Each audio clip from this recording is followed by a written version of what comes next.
Lilly Hill had never been inside a building like this before. The elevator opened directly into the penthouse hallway, silent and spotless, with soft lighting that made her feel like she was standing in a perfume commercial. Her suitcase wheels made a tiny, guilty sound on the polished floors. She stopped in front of the door marked 46B, took a deep breath, and knocked. There were a few quiet footsteps. Then the door opened. Kate West didn't smile, but she didn't look unfriendly either. She just looked composed. Her hair was loose, falling in soft waves around her shoulders. She wore a gray sweater tucked into black slacks, the kind of woman who made you straighten your posture without realizing. "You're Lilly," Kate said. It wasn't a question. Lilly nodded quickly. "Yes. Hi, nice to meet you." Kate stepped aside. "Come in." The apartment was all glass and clean lines. Wide windows looked out over the city, the skyline soft and gold in the late afternoon light.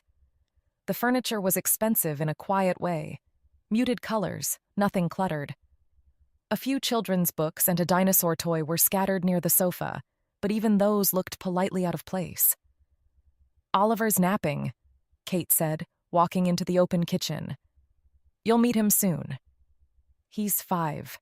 Curious, selective, and opinionated." Lilly followed slowly, not sure how close she was supposed to stand. "Okay, sounds like a handful." Kate turned just enough to glance at her. "You nervous?" Lilly hesitated. "A little." That earned the faintest trace of a smile. "Good. I don't really trust people who aren't nervous their first day." Lilly let out a breath she didn't know she'd been holding. Kate reached for a glass on the counter and filled it with water, then slid it toward her. "I know you're probably wondering why I hired someone without a formal nannying background," she said. Lilly looked down. Yeah, I did wonder." Kate leaned back against the counter, arms crossing loosely. "My cousin Jessica couldn't stop talking about you. She said you were the only sitter her kids ever asked for by name." Kate's voice was even, but there was something tired beneath it. Lilly looked up at that, surprised. She paused, letting the compliment settle in the quiet kitchen. "I've interviewed women with degrees in early childhood development, nannies with years of formal experience. They all have the right words. But I don't need someone who sees my son as a project or a stepping stone." Kate's gaze met hers, direct and serious. "I need him to be around someone genuine, someone real." Lilly nodded, unsure what to say. Kate was intimidating, yes, but not unkind, not fake. "I read through your messages. You're thoughtful. You wrote about kids the way someone writes about people they actually like. That matters more to me than polished answers." Lilly swallowed, heat rising to her cheeks. "Thank you." "Really?" There was a pause. Kate's eyes stayed on her for a second longer than comfortable. Not intense, just curious. "Your room's down the hall, first door on the left," she said, pushing off the counter. "It's small. Sheets are clean. You've got closet space and full kitchen access. Eat whatever you want, just don't touch my wine unless I offer." Lilly smiled a little, unsure if that was a joke. Kate didn't smile back, but her tone was lighter when she added, "I'm kidding." "Mostly." Lilly bent to grab her suitcase. When she stood again, Kate was still watching her, like she was still deciding something. "I'll have a printed schedule for you before dinner," Kate said. "He wakes up around 5 and asks for snacks before he's fully conscious. Don't take it personally if he ignores you at first." "Noted." Kate turned to leave the room, but then glanced over her shoulder. "Welcome, Lilly." Lilly stood there for a few seconds after she left, her heart doing something strange and hopeful in her chest. She hadn't been here more than 10 minutes, but something told her that working for Kate West wasn't going to be the kind of job she could keep at a safe distance. The room was small, just as Kate had said, but it was also perfect. with a window that looked out onto a sliver of the glittering city. As Lilly unpacked, she couldn't help but feel the stark contrast between her worn-out suitcase and the sleek, minimalist space. At 26, she knew what this looked like to an outsider. A college dropout playing housemaid for a tech millionaire in the city. Friends back home were getting promotions, buying houses, picking out wedding venues. And here she was, a live-in nanny, carefully folding her sweaters into a stranger's dresser. It would be easy to feel like she had taken a step backward. But as she smoothed out a wrinkled t-shirt, she knew it wasn't true. Leaving school hadn't been a failure. It had been a choice. This job wasn't a last resort. It was a quiet, deliberate step toward something that felt more real than a lecture hall ever had. Still, the thought lingered. Lilly was halfway through unpacking when soft footsteps padded to a stop outside her door. A small boy stood in the hallway, clutching a green stuffed dinosaur to his chest. He was in pajamas, his curls messy and his eyes wide but calm. He just looked at her. "Hi," Lilly said gently. "I'm Lilly." He nodded, not moving from his spot. "You must be Oliver." Another nod. "Are you hungry?" "A little," he said after a moment of thought. She followed him to the kitchen, letting him lead the way. He climbed onto a stool without a word. Lilly scanned the fridge, pulling out a small container. "Strawberry yogurt okay?" His eyes flicked from the yogurt to her. "Do you like it?" "Yeah," she answered, a little surprised by the question. "I think so." "Then yeah." She got him a spoon and sat across from him. He ate in slow, neat bites, glancing up at her every now and then with a quiet curiosity, as if he were sizing her up. "My last nanny had really long nails," he announced between bites. "I bite mine," Lilly admitted, looking down at her own hands. A beat passed as Oliver looked around the room. "Do you read bedtime stories?" "Definitely." "Okay," he said simply, and the single word felt like it sealed something important between them. A few minutes later, the front door opened. Kate walked in, tossing her keys into the tray by the door, and paused when she saw the two of them at the kitchen counter. "She picked the good yogurt," Oliver told his mom, turning in his seat. "Is that right?" Kate asked, one eyebrow arching in amusement. He leaned slightly toward his mom, but his eyes stayed on Lilly. "She's also pretty." A soft, surprised laugh escaped Kate. She reached over and ruffled Oliver's curls. "Oh, really? Getting an early start on having good taste, are we?" she teased, her eyes sparkling as they met Lily's for a moment. Lilly looked down at the counter, trying to hide the smile spreading across her face as warmth crept into her ears. Oliver had fallen asleep quickly, curled up under a blanket with his dinosaur tucked beneath one arm. The quiet afterward felt heavier than expected, like the apartment had exhaled. Lilly lingered in the kitchen, wiping down a counter that was already clean, unsure if she should retreat to her room or wait to be dismissed. The city lights pressed softly against the tall windows, everything calm and hushed. She heard a clink from the direction of the balcony. A few moments later, Kate appeared in the doorway holding 2 mugs. "I wasn't sure if you'd gone to bed," she said. "I made tea." "Thanks." Lilly offered a small smile, following Kate out onto the balcony. The view stretched wide, distant headlights threading through the city, the hum of traffic like a lullaby far below. "Chamomile," Kate said, handing her a mug. "I figured it was a safe bet." "It's perfect," Lilly said, wrapping her fingers around the warmth. They stood quietly for a moment, Kate leaning on the railing with her gaze on the skyline. Lilly stayed a half step back, taking a tentative sip. "He doesn't usually warm up to people that fast," Kate said eventually, her voice soft. "Oliver, I mean, he's a good judge of character." "He's sweet," Lilly replied, "and very observant." He is, Kate agreed with a small, knowing nod. The silence that followed wasn't awkward, just calm. My cousin Jessica was adamant you were the right choice, Kate added after a moment, a hint of a smile in her voice. But I'll admit I was still a little hesitant.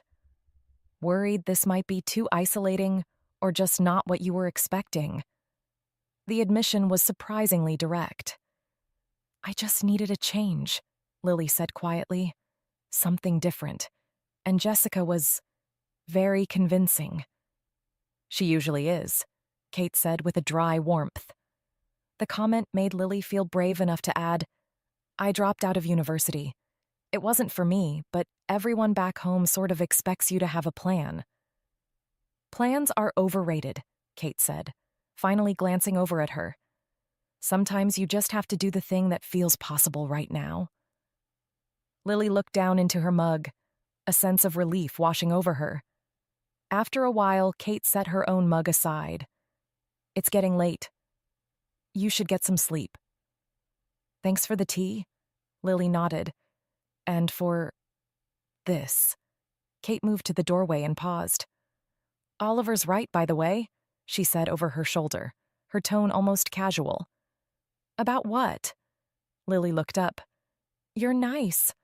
A small smile tugged at Kate's mouth. And you have excellent taste in yogurt.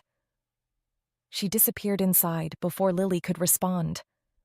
Left alone with the quiet and the city and the slowly cooling tea, Lily stood still for a while. A few months had passed, and Lily had started to recognize the city's patterns. The subway routes that had felt impossible on her first day now made sense. She knew which coffee shop opened earliest, which corner store stayed open late. The streets that had once seemed like a maze designed to confuse her had become familiar paths leading to what felt like home. Her days had settled into something that surprised her with how natural it felt. Quiet mornings with Oliver, who had turned out to be funnier and more clever than most adults she knew. Peaceful afternoons while he napped and she caught up on reading, or just sat by the window watching the city move below. Evenings when Kate came home, tired but grateful, and the three of them shared dinner like they were something closer to family than employer and employee. There was, however, one problem that had grown significantly less manageable over those months. Lily had developed what could only be described as a ridiculously inconvenient crush on Kate. It had crept up on her slowly, then ambushed her completely.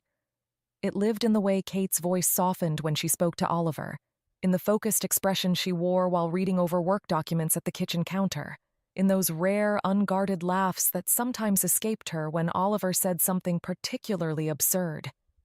It was hopeless and utterly one-sided, and Lily had been doing her absolute best to pretend it didn't exist. They left the building just after 10 that Saturday. It wasn't planned. Kate had come out of her office in jeans and a light coat, glancing at her phone like she'd already made up her mind. "Do you want to get out for a bit?" she asked, looking at Lily. "There's a bookstore a few blocks down. Oliver likes the reading corner." "Yeah, sure." Lily blinked. "That sounds nice." Oliver, as if summoned by the idea, already had his shoes on.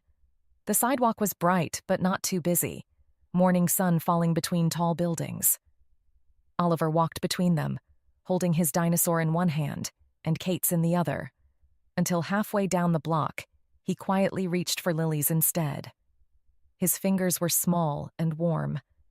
He didn't say anything. He just held on. Lily glanced up, surprised, and her heart did a stupid little flip. She didn't say a word. Kate noticed.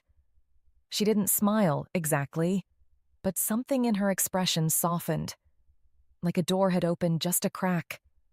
The bookstore was tucked into a quiet side street, all warm wood floors and shelves that smelled like paper and dust.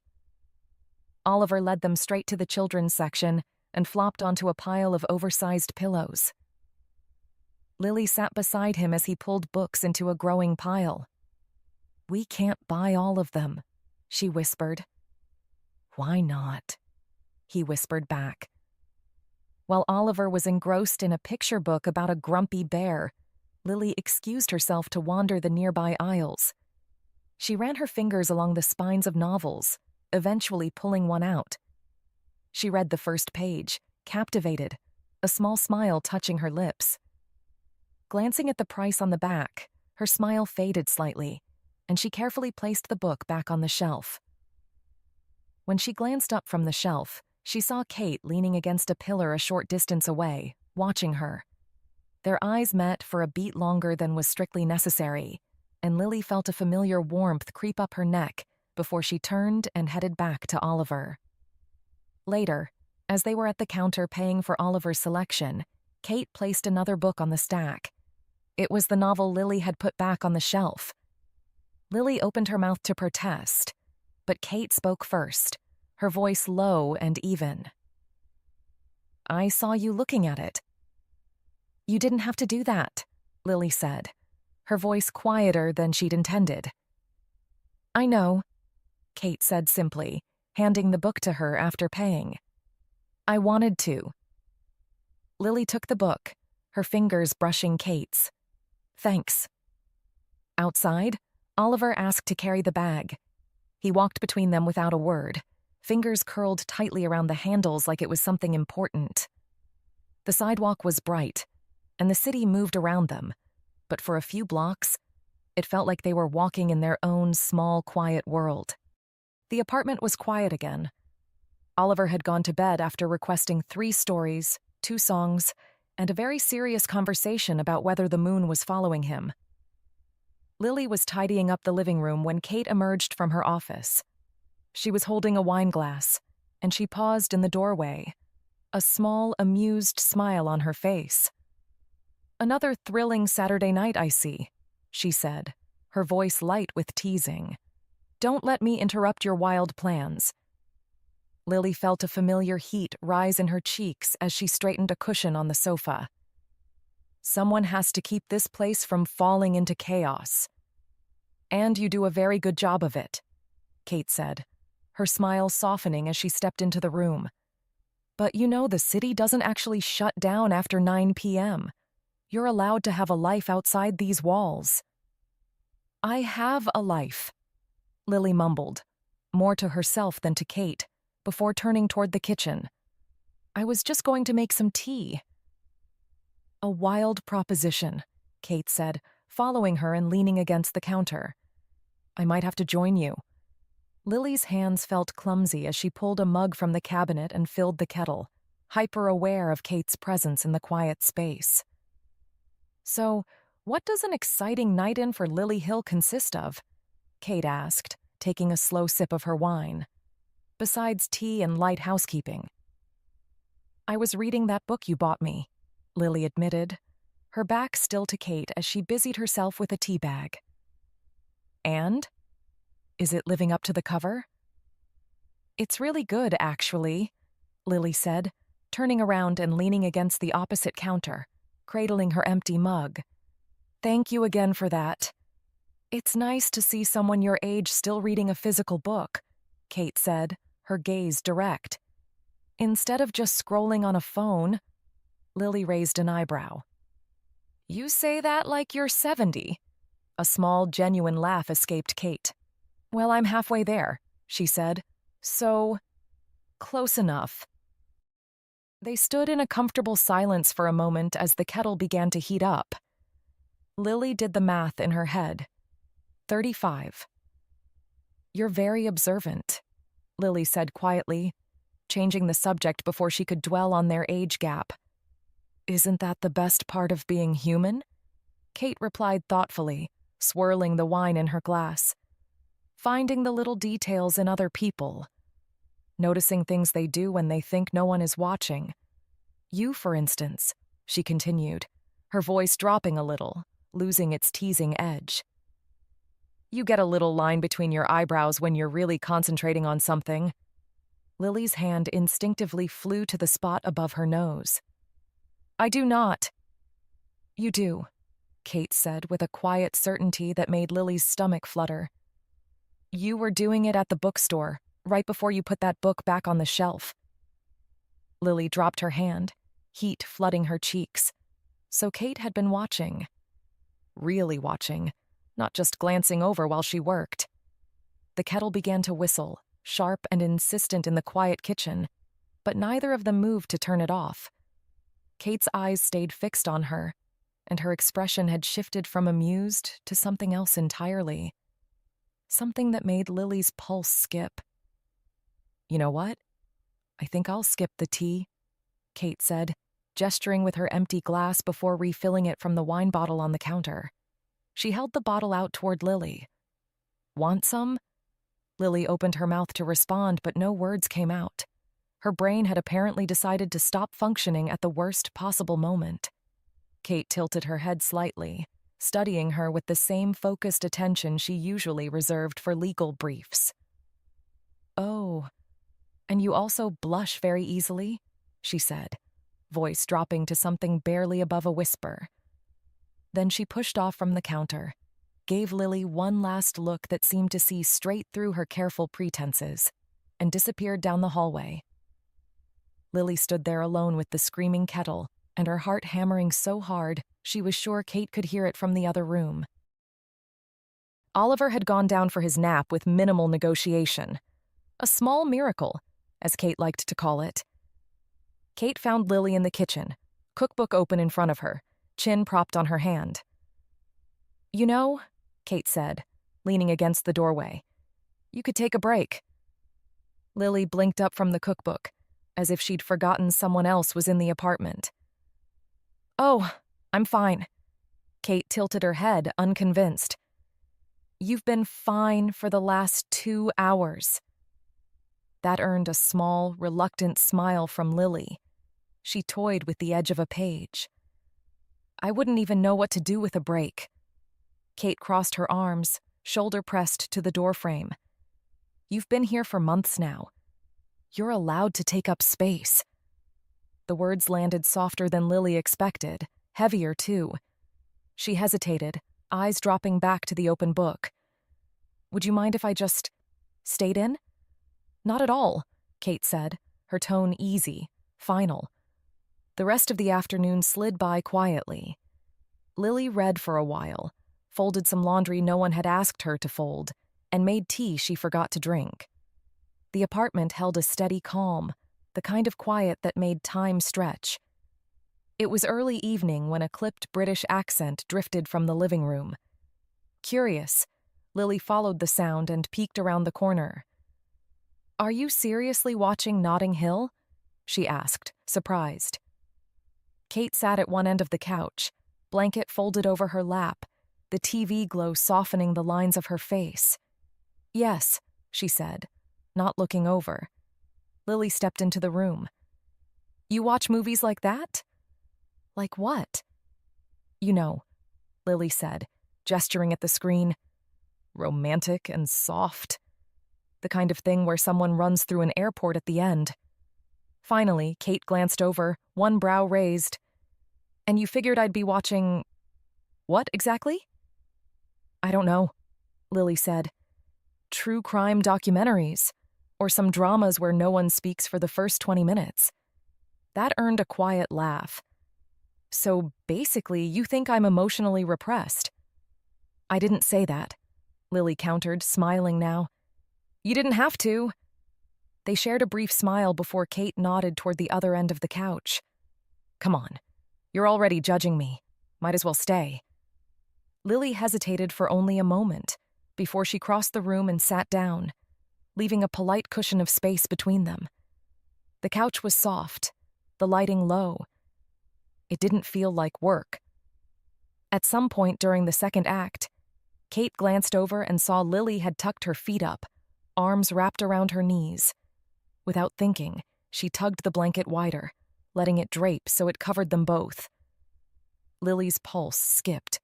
The warmth of the gesture spread through her, deeper than the blanket could reach.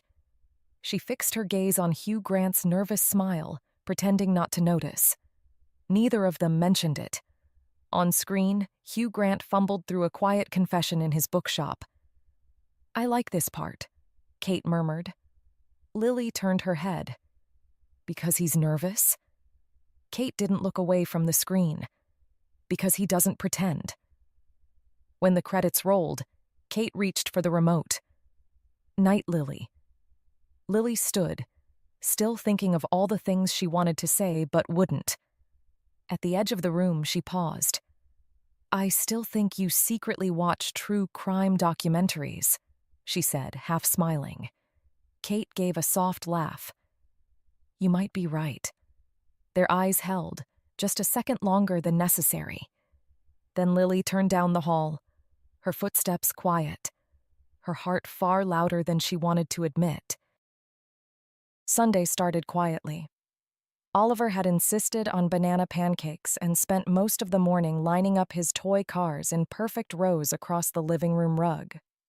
Lily helped, letting him lead, while Kate worked on her laptop from the dining table, eyes half-focused on a compliance report.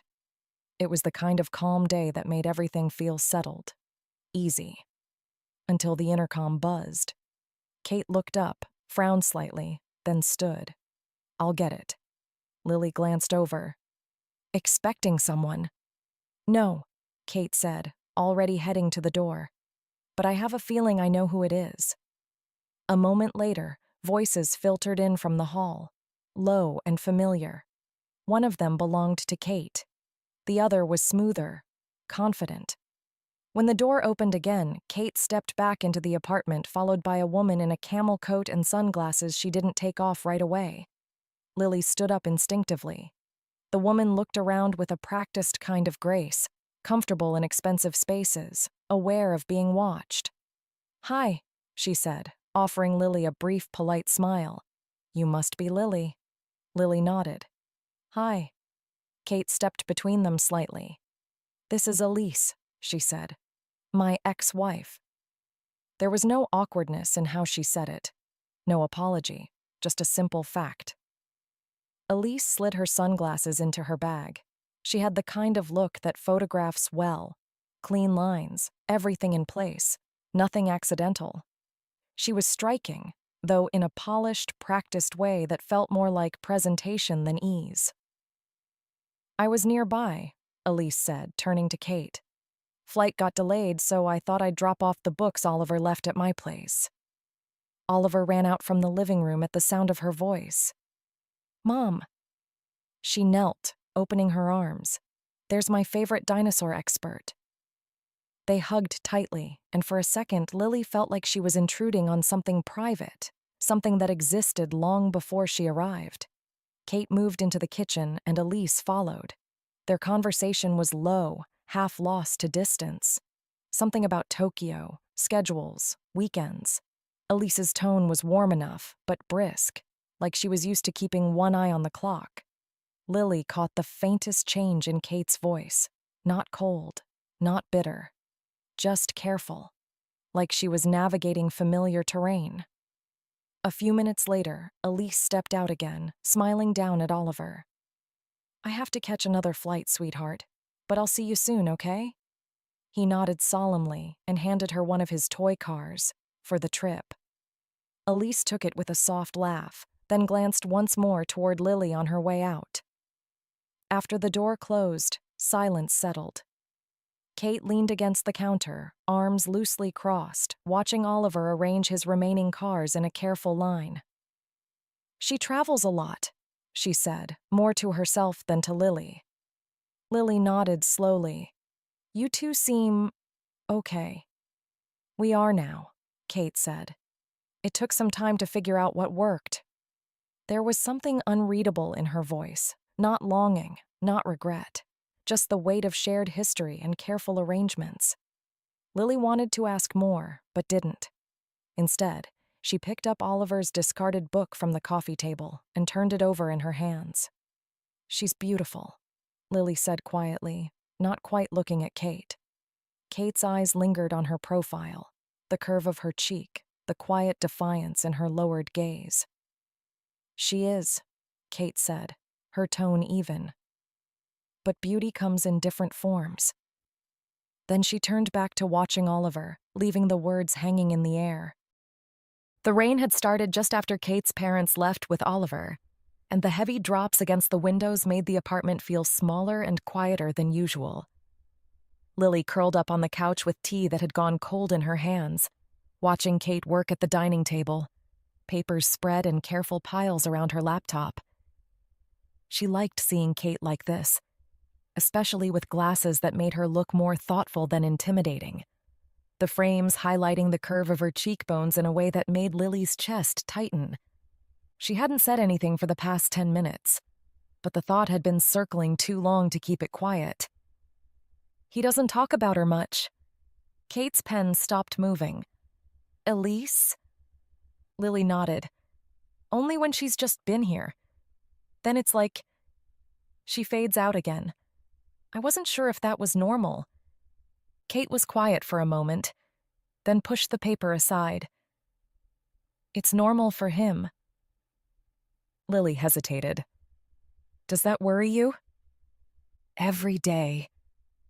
Kate's mouth pulled into something not quite a smile. She settled back in her chair. I want him to have two parents who love him. That's what we promised each other, even after the divorce. And she does love him, when she's here. There was no bitterness in her voice, no trace of the hurt that Lily might have expected.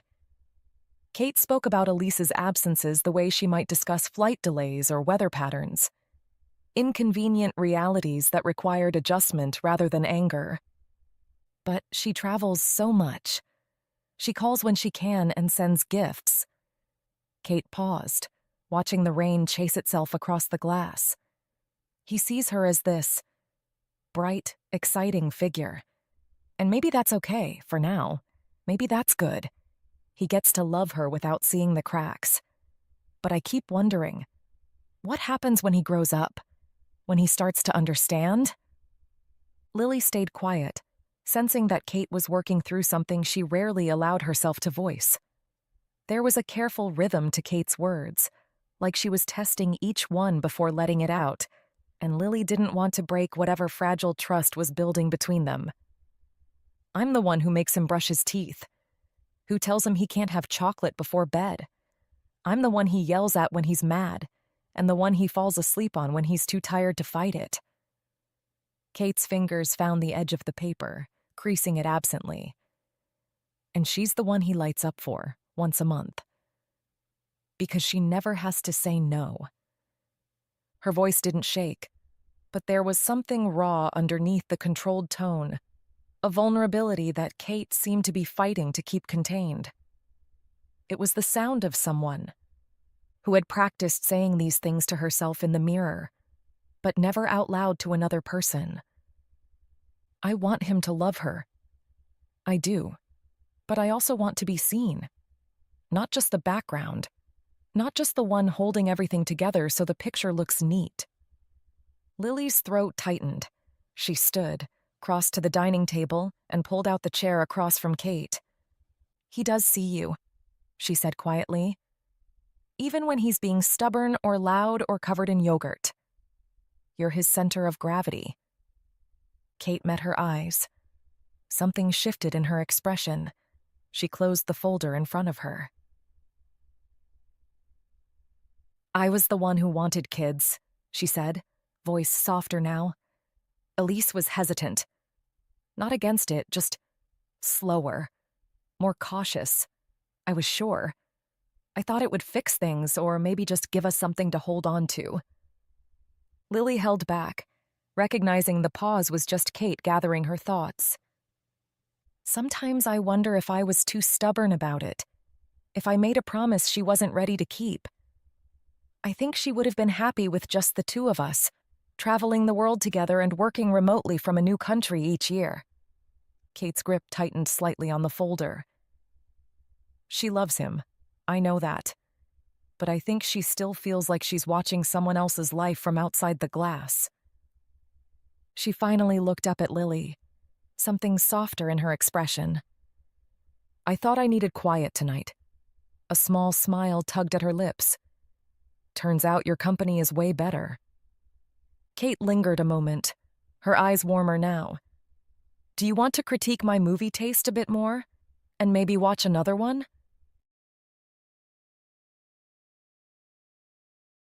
The apartment was too quiet.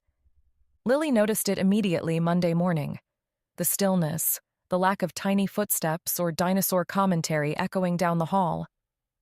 Oliver had left with Elise the night before, off to spend the week at her place, and the absence of him felt strange. She made herself tea and opened Spotify on her phone, turning the volume up louder than she ever could when Oliver was home. The opening beats of some pop song she'd forgotten she loved filled the apartment, and before she could think too much about it, she was dancing. Hips swaying, arms loose, the kind of unself-conscious movement that only happened when no one was watching. She spun into the kitchen, sang into a wooden spoon, and laughed at herself for being ridiculous. It felt good. Free. Like reclaiming a part of herself she'd tucked away for a while. By the time the third song ended, she was breathless and smiling, the apartment feeling a little less empty. It was just past 11 when her phone buzzed. Kate. Lily stared at the screen for a second, a little surprised. Kate almost never called, just texted short, efficient messages when needed. She answered quickly. "Hey." "Hi," Kate said, her voice smooth as ever but a little less formal than usual. "Sorry, are you busy?" "No, just hanging out. Why?" There was a brief pause. "I left a folder on the dining table. Blue cover. I need to get it to my team before their board meeting." Lily moved toward the table without thinking. "Got it. Want me to drop it off?" "I was going to send a courier," Kate said, "but if you're free—" Lily smiled before she could stop herself. "I was actually thinking about heading into the city anyway." "It's no problem." There was a small sound on the other end of the line. Maybe a breath, maybe a smile. "Thank you," Kate said, and her voice softened slightly. "I'll text you the address." They hung up. 20 minutes later, Lily stepped into a sleek lobby downtown, holding the blue folder like it was more important than it probably was. The building was all glass and steel, the kind of place that made you feel like you should be wearing something more expensive. Kate was already standing near the reception area in a tailored blazer and heels, scrolling through her phone. When she looked up and saw Lily, something subtle shifted in her expression. Surprise, maybe. Or something softer. "Thank you," she said, taking the folder but not stepping away. "You're a lifesaver. My VP needs this for the governance meeting. All the risk assessments and compliance documentation." She glanced toward the hallway. "Let me just run this up to the conference room real quick." She paused, then turned back to Lily. "Come up with me, and then I'm taking you to lunch." It wasn't a question, exactly, but the way she said it, confident, decided, made Lily's stomach flip. Lily looked at her, trying to read something in Kate's expression. Was this just a thank you lunch? A professional courtesy because Lily had done her a favor? Or was there something else behind the invitation? Something that lived in the same space as the teasing comments and lingering looks that Lily had been trying not to overthink for weeks now? She knew she was probably hoping for more than was there.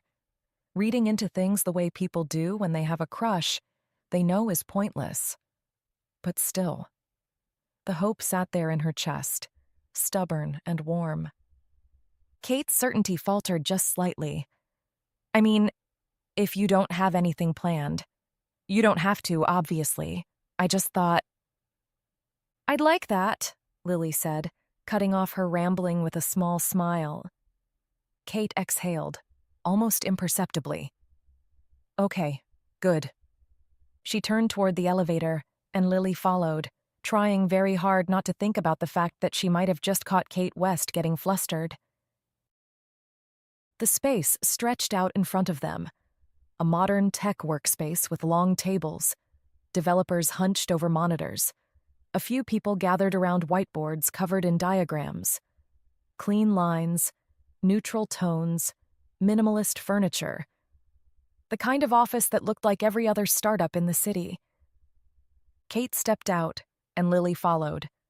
Almost immediately, she felt eyes lift from screens. A woman near the coffee station paused mid-pour. Two guys at a workstation glanced up, then quickly backed down, but not before exchanging a look. Kate didn't seem to notice or care. She kept walking. Halfway down the hall, Lilly spotted a nameplate on one of the glass-walled offices. Kate West, CEO. She couldn't help but glance inside as they passed. It wasn't what she'd expected. Large potted plants sat in the corners. A fiddle leaf fig, something with broad green leaves she didn't recognize. A small framed drawing hung on the wall, crayon dinosaur in greens and blues. The bookshelf was packed with book spines in no particular order. Bright colors mixed with black and white technical manuals. Yellow post-it notes covered the desk and clung to the edges of the monitors. It looked lived in, personal, like Kate actually spent time here, not just showed up for meetings and left. They walked past a few closed focus rooms and smaller meeting spaces until Kate stopped at a conference room near the end of the hall. Through the glass, Lilly could see several people already seated around the table, laptops open. Kate knocked once and stepped inside. Lilly stayed in the hallway, close enough to see through the glass, but far enough not to intrude. She watched as Kate handed the folder to a woman with silver hair at the head of the table. The woman said something, and Kate replied with a small smile. The others in the room looked up. One guy grinned, another nodded respectfully. There was an ease to it, the way people leaned in slightly when Kate spoke.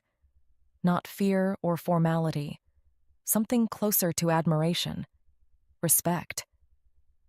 Lilly found herself noticing the small things. The way Kate's posture relaxed just slightly when someone laughed at something she said.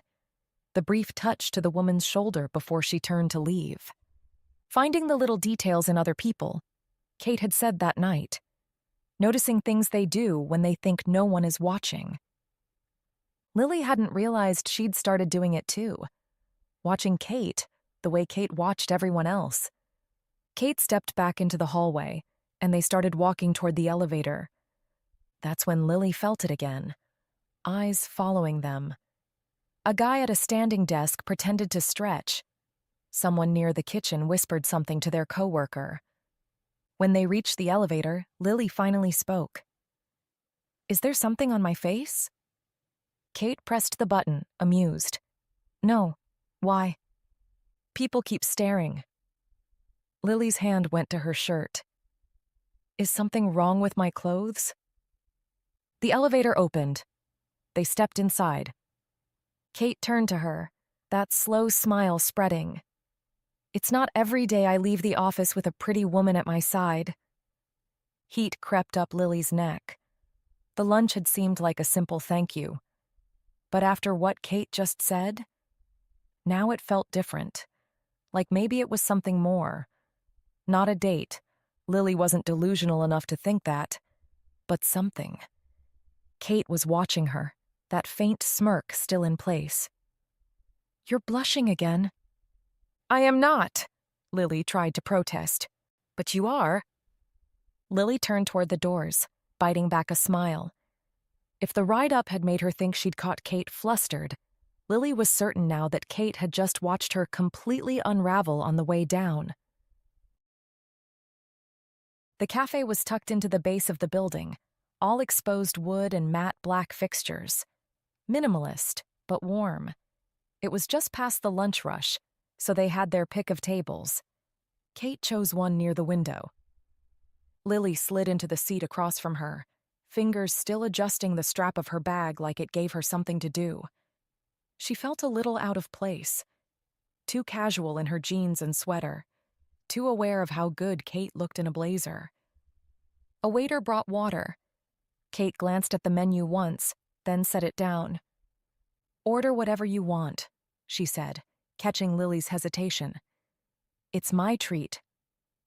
Lilly smiled, relaxing a little. "Good. Because I'm starving." They both ordered. Once the waiter left, a comfortable quiet settled between them. Kate leaned back slightly, one arm resting along the top of the bench. You looked startled upstairs. Lily blinked. I wasn't. You definitely were. I didn't expect people to notice me. Kate raised an eyebrow. You're a little hard not to notice.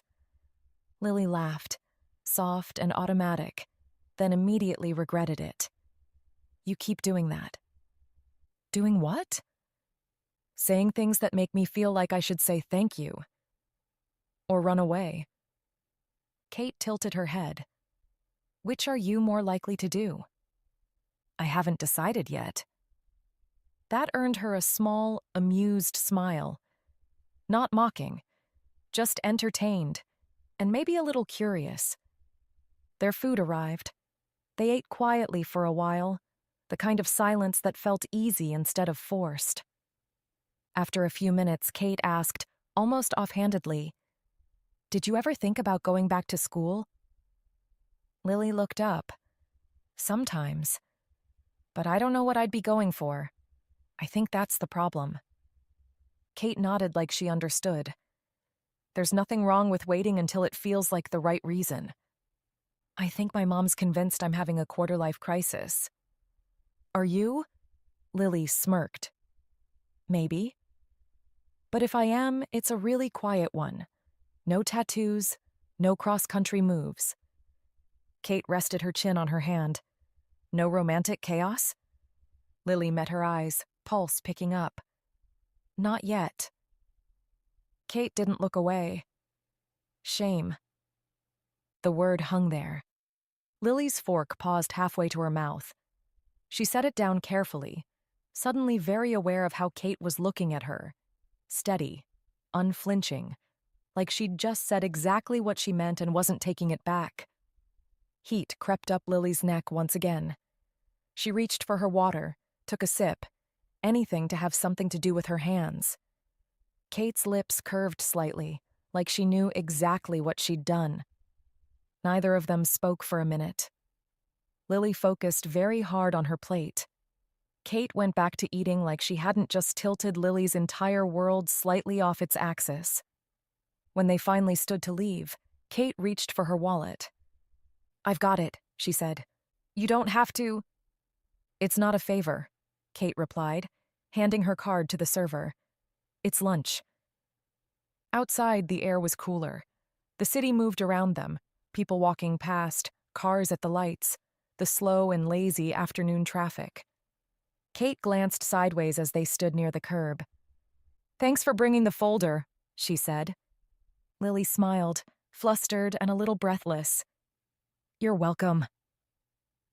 Kate held her gaze for a second longer than necessary. We should do this again sometime, she said. No folder required. Kate came home just after 7. She stepped into the apartment and paused, drawn by a smell she couldn't quite place. It wasn't bad, exactly. Just confusing. And somehow exotic? She wasn't quite sure, as if her senses were playing a trick on her. She set down her bag and followed the scent to the kitchen. Lily was standing at the stove, holding a wooden spoon like she wasn't entirely sure whether to stir with it or use it as a weapon. The pan was hissing. A pot was bubbling over slightly. Something was smoking. Hey, Kate said. Lily jumped. Oh my gosh, hi. You're back early. I live here. I know, I just, was trying to make dinner. You've fed me like twice this week, and I thought I'd return the favor. Kate looked at the stove, then at Lily. Ambitious. Lily sighed. That bad, huh? No, Kate said, straight-faced. She waved her hand dramatically in front of her face, as if trying to catch the scent better. I love the smell of slightly scorched garlic and regret. That made Lily chuckle as she rolled her eyes and flipped off the stove. They sat down at the table a few minutes later, plates in front of them, steam rising from what might have been a pasta dish in a past life, or the ironic start of her culinary career. Lily watched Kate take the first bite. Kate chewed, paused, glanced at Lily, then nodded slowly. She said. So good. Lily picked up her fork and tried a bite. A second later, she dropped it and covered her mouth. Oh my gosh, I'm so sorry. I didn't know pasta could taste like this. Kate burst out laughing. Real, unfiltered laughter that filled the kitchen. It startled Lily, who wasn't used to seeing her like that. But it was amazing.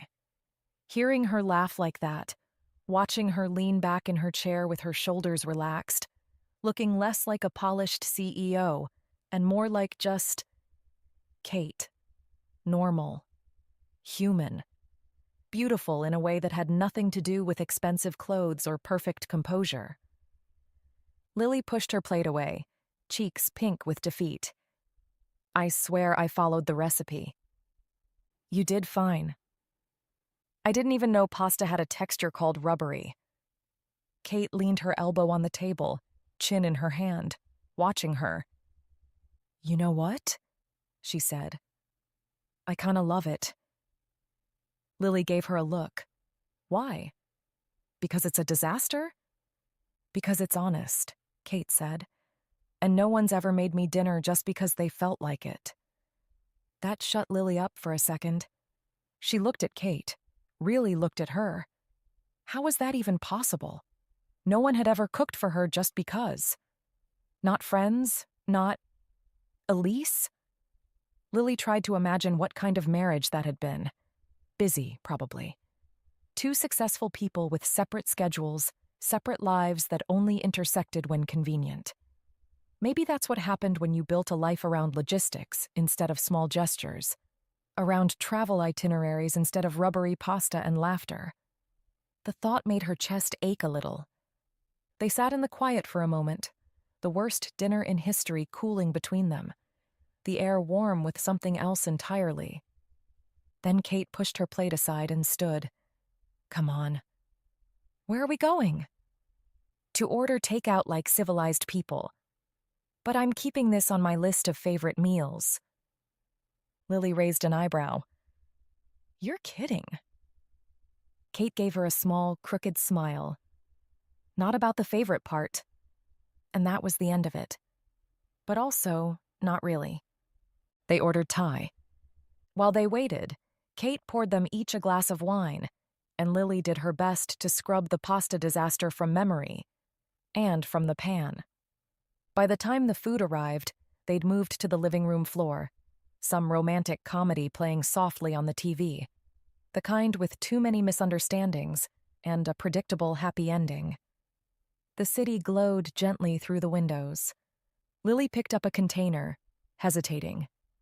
If I make you dinner again, I feel like I should sign a waiver first.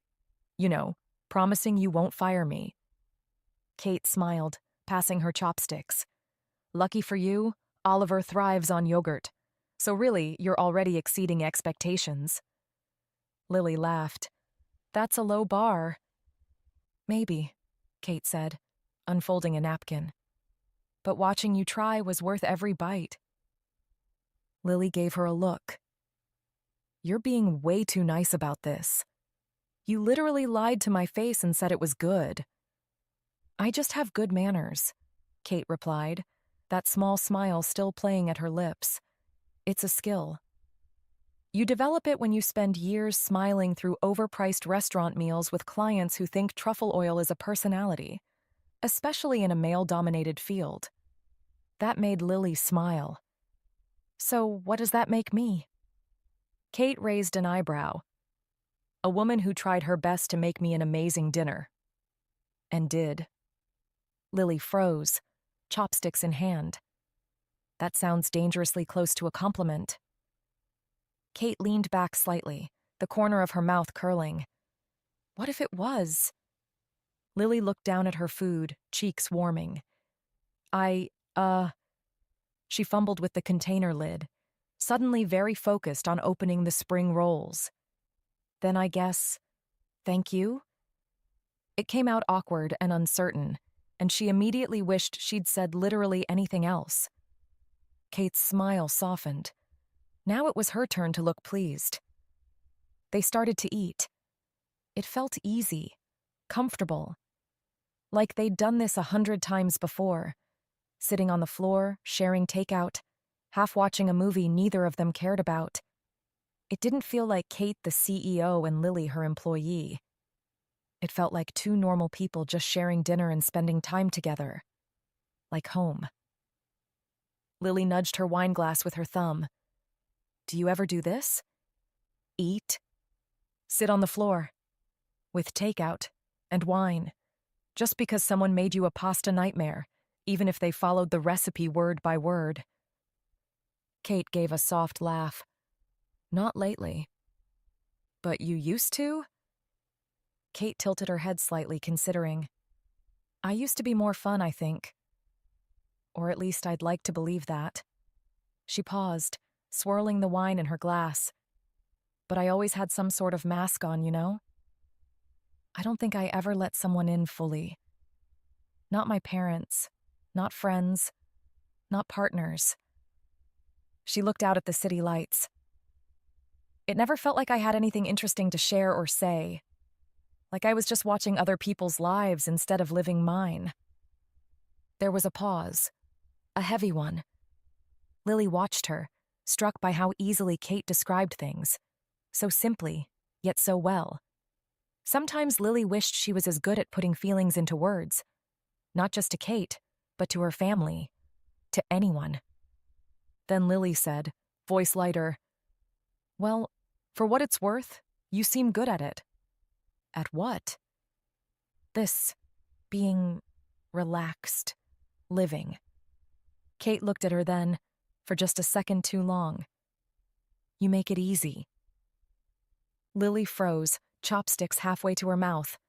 Kate didn't apologize. Didn't look away. You're doing it again, Lily murmured. What? Saying things that make me forget how to form sentences. Kate smiled into her wine. I like watching you try. Lily shook her head, flustered and grinning. You are so... But she didn't finish the sentence. Kate set her wine glass down, turning slightly more toward her. Can I ask you something? Sure. I feel like we always talk about me. My work, Oliver, Elise. We rarely talk about you. Lily blinked. There's not much to talk about. I don't believe that for a second, Kate said. But if you're not ready, that's fine. We could always do one of those question games. You know, write them out, take turns answering. No pressure, just getting to know each other. Lily's heart did something stupid in her chest. Like 20 questions? Something like that, Kate said, her voice softer now. If you want. Lily looked at her, at the way Kate was watching her with genuine curiosity, not polite interest, like she actually wanted to know. Yeah, Lily said quietly. I'd like that. Kate smiled. Good. Instead of turning back to the movie, they kept talking. The romantic comedy played on, forgotten. Neither of them noticed when it ended. They were still on the floor when Kate's phone lit up. Most of the Thai food was gone, just a few sauce-streaked containers left between them. Kate had her wine glass in one hand, leaning back on the other, looking more relaxed than Lily had ever seen her. Sometimes it was easy to forget this was her boss, that there was supposed to be distance between them. Kate glanced at the screen. 2 initials flashed. She stared at it for a second, then looked at Lily. You can take it, Lily said. It's fine. Kate hesitated, like she was deciding something, then grabbed the phone and stood. Give me a minute. She walked toward the kitchen, already pressing it to her ear. Hey! Her voice changed, smoother, warmer in a way that felt deliberate. Lily leaned back against the couch, trying not to listen. But who calls someone this late in the evening? And the apartment was quiet. Kate's voice carried. No, you're not interrupting anything. Lily's fingers tightened around her wine glass. Then Kate laughed. Soft and genuine, the kind of laugh that made Lily's stomach twist because she wanted to be the one making Kate laugh like that. She wanted that laugh to be hers. "I could tell you what I'm doing," Kate said, her tone teasing, "but I think you'd enjoy imagining it more." Lily sat up straighter. Kate was flirting. Not the casual, playful way she flirted with Lily. This was different, more practiced, like she'd done this before with whoever was on the other end of that call. Lily looked down at the takeout containers and started stacking them neatly. It didn't matter, she told herself. Kate could talk to whoever she wanted. It wasn't her business, but her chest felt tight anyway. No matter how many times she told herself this was just a crush, that Kate would never feel the same, it still stung. Because there was hope. Small, foolish hope that refused to go away. She glanced up without meaning to, and her eyes met Kate's across the room. Kate was leaning against the kitchen counter, phone still at her ear, looking right at Lily. And then Kate winked. Lily's breath caught. Was that for her? Or was Kate one of those people who thought the person on the phone could somehow sense it? Could you hear a wink? Was that even a thing? Kate turned slightly away, still talking, that small smile still on her face. Lily looked back down, her face warm. She grabbed a napkin and started wiping the table with careful movements, like it actually needed cleaning, like she wasn't trying very hard not to feel whatever this was. A few minutes later, Kate said something low into the phone and laughed once more before hanging up. She walked back and dropped onto the carpet like nothing had happened. "Sorry about that." Lily kept her eyes on her wine glass. "It's fine." "Old friend?" Seemed really friendly. Kate tilted her head, studying her. "Are you okay?" "Yeah, why wouldn't I be? You tell me." Lily finally looked at her. "You winked at me while flirting with someone else. That's just confusing." Kate's expression softened, but she didn't look away. "I like keeping you on your toes." "Well, congrats," Lily muttered, setting her glass down harder than she meant to. Mission accomplished. Silence settled between them. They stared at each other, neither looking away, neither speaking, like they were testing who would break first. "I don't wink on accident, Lily," Kate said quietly. Lily's heart kicked in her chest. What's that supposed to mean? Kate leaned forward, elbows on her knees. "It means when I do it, I know exactly what I'm doing." Lily opened her mouth, then closed it. She didn't know what to say to that. Didn't know what Kate wanted her to say. So staying silent seemed like the best choice. Better to wait and see how this played out. Kate reached for her wine and took a sip before standing. "Let me clean this up. You should get some rest."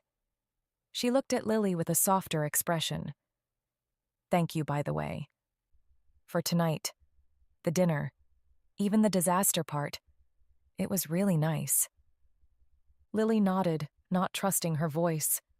She stood too, gathering her things, suddenly needing space to think, to breathe.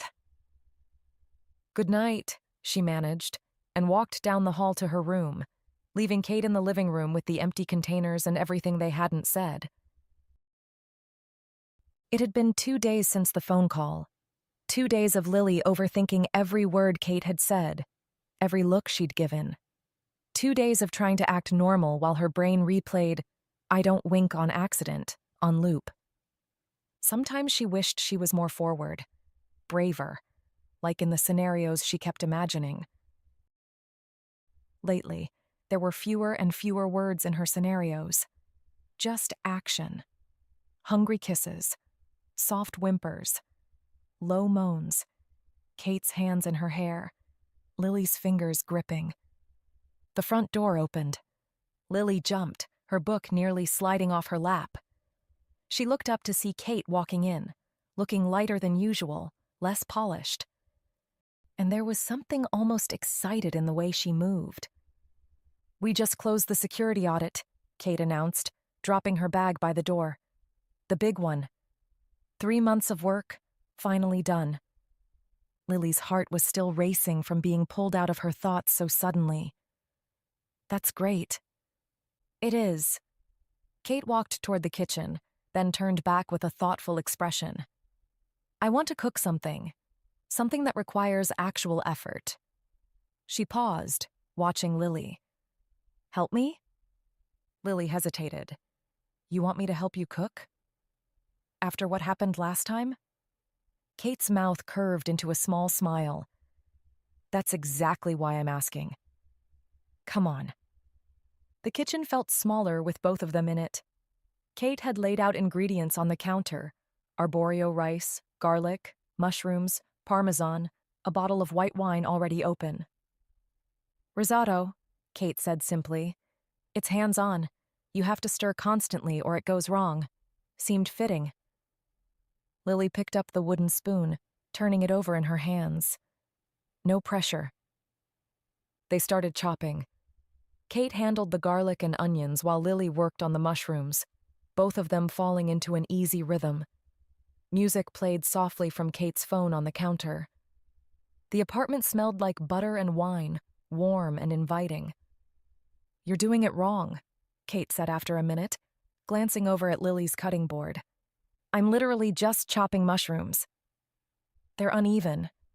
Lily held one up for inspection. They're going in a pan. They don't need to be perfect. Kate stepped closer, reaching around her to adjust the knife angle. Her hand covered Lily's briefly, guiding the blade. Humor me.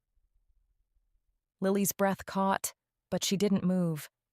Kate's hand lingered for a second longer than necessary before pulling back. There, Kate said softly. Better. They moved to the stove. Kate showed her how to toast the rice, how to add the broth slowly, one ladle at a time. Lily stirred while Kate stood beside her, close enough that their shoulders almost touched every time one of them shifted. This feels like a test, Lily said, watching the rice absorb the liquid. It is. If you stop stirring, it sticks. That's not what I meant. Kate's lips curved slightly, but she didn't answer. Just watched Lily stir with that unreadable expression she got sometimes. They were halfway through when Kate's phone rang. The same 2 initials flashed on the screen. Kate glanced at it, let out a small sigh, and picked it up. Hey. Lily kept stirring, trying not to listen, trying not to care. You have the worst timing, Kate said, and there was a smile in her voice. I'm trying to impress someone with my cooking skills, and you keep calling at exactly the wrong moment. Like you can sense when I'm doing something important. Lily's hand faltered on the spoon for just a second. There was laughter on the other end of the line, loud enough that Lily could hear it clearly. Kate laughed too, shaking her head at whatever was being said. I have to go. Talk later. She hung up and set the phone down, turning back to the stove like nothing had happened. Sorry about that, she said. It's fine, Lily said quietly, focusing very hard on stirring in slow, even circles. Her chest felt tight. Someone. Kate was trying to impress someone. And whoever was on that call clearly knew about it. Knew enough to laugh, to tease Kate about it. Kate moved beside her to check the rice, leaning in close to look at the pan. How's it looking? Good, I think. Kate watched her for a moment, studying her face. You sure you're okay? Yeah, just don't want to mess it up. Kate nodded slowly, like she didn't quite believe her but wasn't going to push the issue. They finished cooking in near silence, the easy rhythm from before replaced with something heavier. When they finally plated the risotto and sat down at the table, Lily barely tasted the food. Kate took a bite, chewed thoughtfully, then set her fork down. It's good. Yeah? Kate set her wine glass down. Lily. She looked up. What's wrong? Nothing. I'm just tired. Kate studied her for a long moment. that careful, searching expression on her face. She opened her mouth like she wanted to say something, then seemed to think better of it. Maybe she'd said too much on the phone. The comment about impressing someone, it had been meant as a hint, something for Lilly to pick up on. But instead, Lilly had gone quiet, pulled back. Kate had been trying to be obvious without being too obvious, and somehow she'd managed to do the exact opposite of what she'd intended. "Okay," Kate said quietly, picking up her fork again. They ate the rest of the meal in silence, and when Lilly excused herself early, mumbling something about being tired, Kate didn't try to stop her. It was quietly ironic, actually. Lilly spending the entire evening overthinking who Kate was trying to impress, without considering that there had only been 2 people in that kitchen, that she was the only one standing there. Kate had left an hour ago to pick up Oliver from Elise's place. Lilly had spent the time tidying up the living room and trying not to think about the risotto dinner 2 nights ago. Trying not to think about who Kate was trying to impress. Trying not to think at all. Early Saturday afternoon, she heard the front door open. "Where's Lilly?" Oliver's voice filled the apartment before Kate could even respond, and Lilly felt her chest warm. She set down the book she'd been pretending to read and smiled. She heard Kate start to say something, but Oliver was already moving.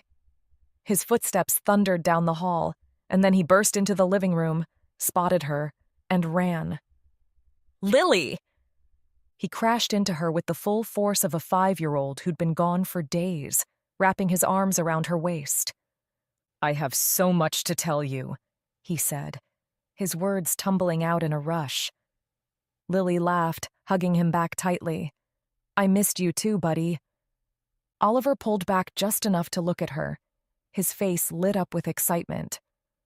"Okay, so we went to this museum and there was a dinosaur, but not a real one, just bones, and the guide said it was a—" He paused, concentrating hard. "A Pachycephalosaurus." "Wow, that's a big word." "I know. And then we had hot chocolate, but it wasn't good. Not like yours. And then—" He kept going, barely pausing for breath, telling her about the week in that stream of consciousness way kids do when they're excited. Lilly nodded along, asked questions, laughed at the right moments. They fell into their own rhythm, their own world, where everything Oliver said made perfect sense even when it didn't. Kate appeared in the doorway, Oliver's backpack in one hand, her keys in the other. She watched them. Oliver was sitting next to Lilly now, gesturing wildly as he described something about a planetarium show. Lilly was completely focused on him, smiling, responding like every word he said was the most important thing she'd heard all day. "And the stars were everywhere," Oliver said, spreading his arms wide. "Like this. And I thought about you because you said you liked looking at stars." "I do," Lilly said softly. "I wished you were there." Kate's chest tightened. Oliver hadn't mentioned her once. Not in the car, not now. It was all Lilly. Lilly this, Lilly that. The hot chocolate wasn't as good as Lily's. He wished Lilly had been there. She told herself it was fine. Good, even. Oliver was comfortable, happy. But this wasn't just comfort. This was attachment. Real attachment. Oliver was leaning against Lily's side now, showing her something on his hands. Some kind of game he'd learned, clapping and chanting in a rhythm only the 2 of them seemed to understand.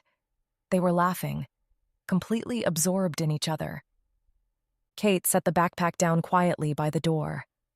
Oh no, this wasn't just Oliver liking his nanny. This was Oliver loving someone, counting on someone, lighting up for someone the way he used to only light up for her. And if things with Lilly went wrong, if Kate messed this up, if Lilly left, if any of the ways this could fall apart actually happened, Oliver would be devastated. She hadn't thought about that. She'd been so focused on her own feelings, on keeping boundaries, on not crossing lines, that she hadn't stopped to consider what Oliver was building with Lily, what he'd lose if Lily wasn't there anymore. "Mom?" Oliver finally noticed her standing there. "Did you see? Lily said we can make cookies tomorrow." "If it's okay with you," Lily added quickly, glancing at Kate. Kate forced a smile.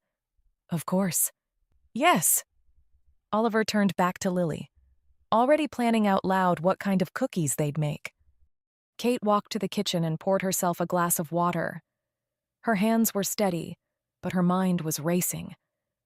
She couldn't do this. Whatever she'd been feeling, whatever had been building between her and Lily, it couldn't happen. Not when Oliver was this attached. Not when the fallout wouldn't just hurt her. From the living room, she could hear Oliver's laughter, bright and unguarded. Kate closed her eyes. Oh no. The lights were low, the movie quiet. Oliver had gone to bed an hour ago, still clinging to Lily's sleeve when she tucked him in. Kate had watched that, and she hadn't said a word about it. Now they were in the living room. Some romantic drama played on screen, the kind with too much piano and lingering looks. Kate sat at one end of the couch with her wine, Lily at the other with her knees pulled up. They'd been watching for 20 minutes without saying much. Lily broke first. "Do people actually talk like this?" she asked, nodding at the screen where the leads were having some profound conversation in the rain. Kate glanced over. "In movies. It's so dramatic. No one stands in the rain just to confess feelings." "Maybe they should," Kate said lightly. "Seems effective." Lily looked at her. "You think grand gestures work?" Kate considered it. "Depends on the person. What would work on you?" The question hung there for a second too long. Kate's lips curved slightly. "I don't know. No one's tried."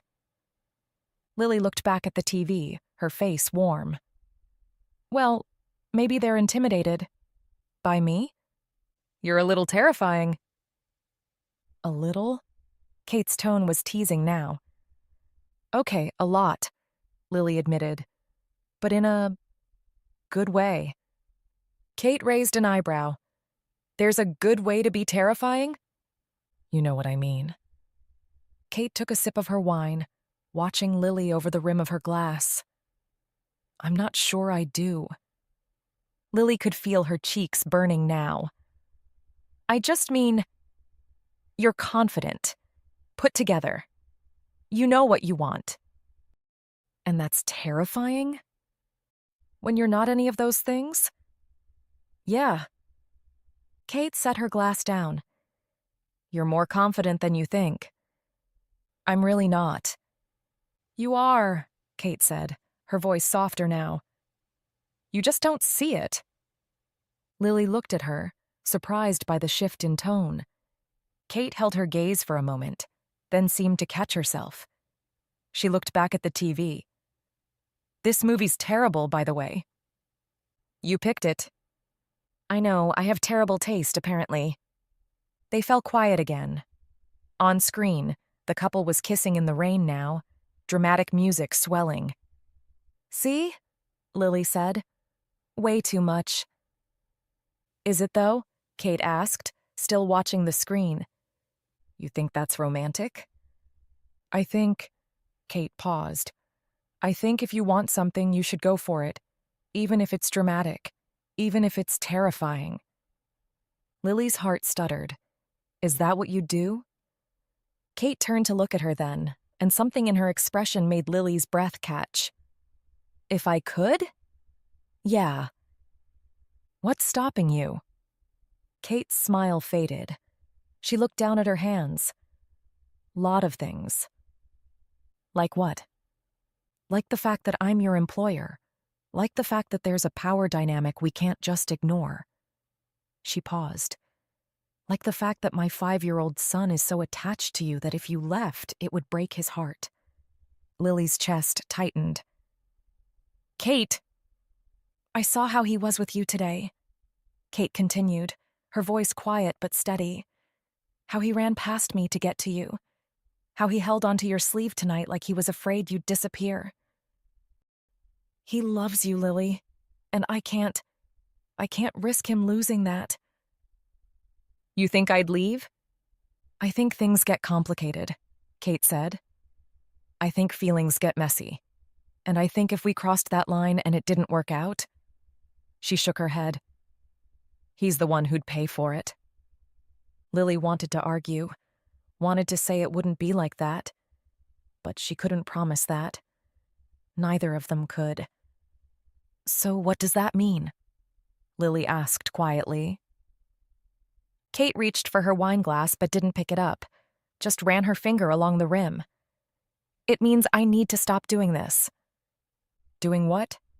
Flirting with you, looking at you the way I do, saying things I shouldn't say. Kate's voice dropped. Wanting things I can't have. The words landed heavy between them. For what it's worth, Lily said, her voice barely above a whisper. I want them too. Kate closed her eyes briefly, like the admission hurt. When she opened them again, she looked tired. That just makes this harder.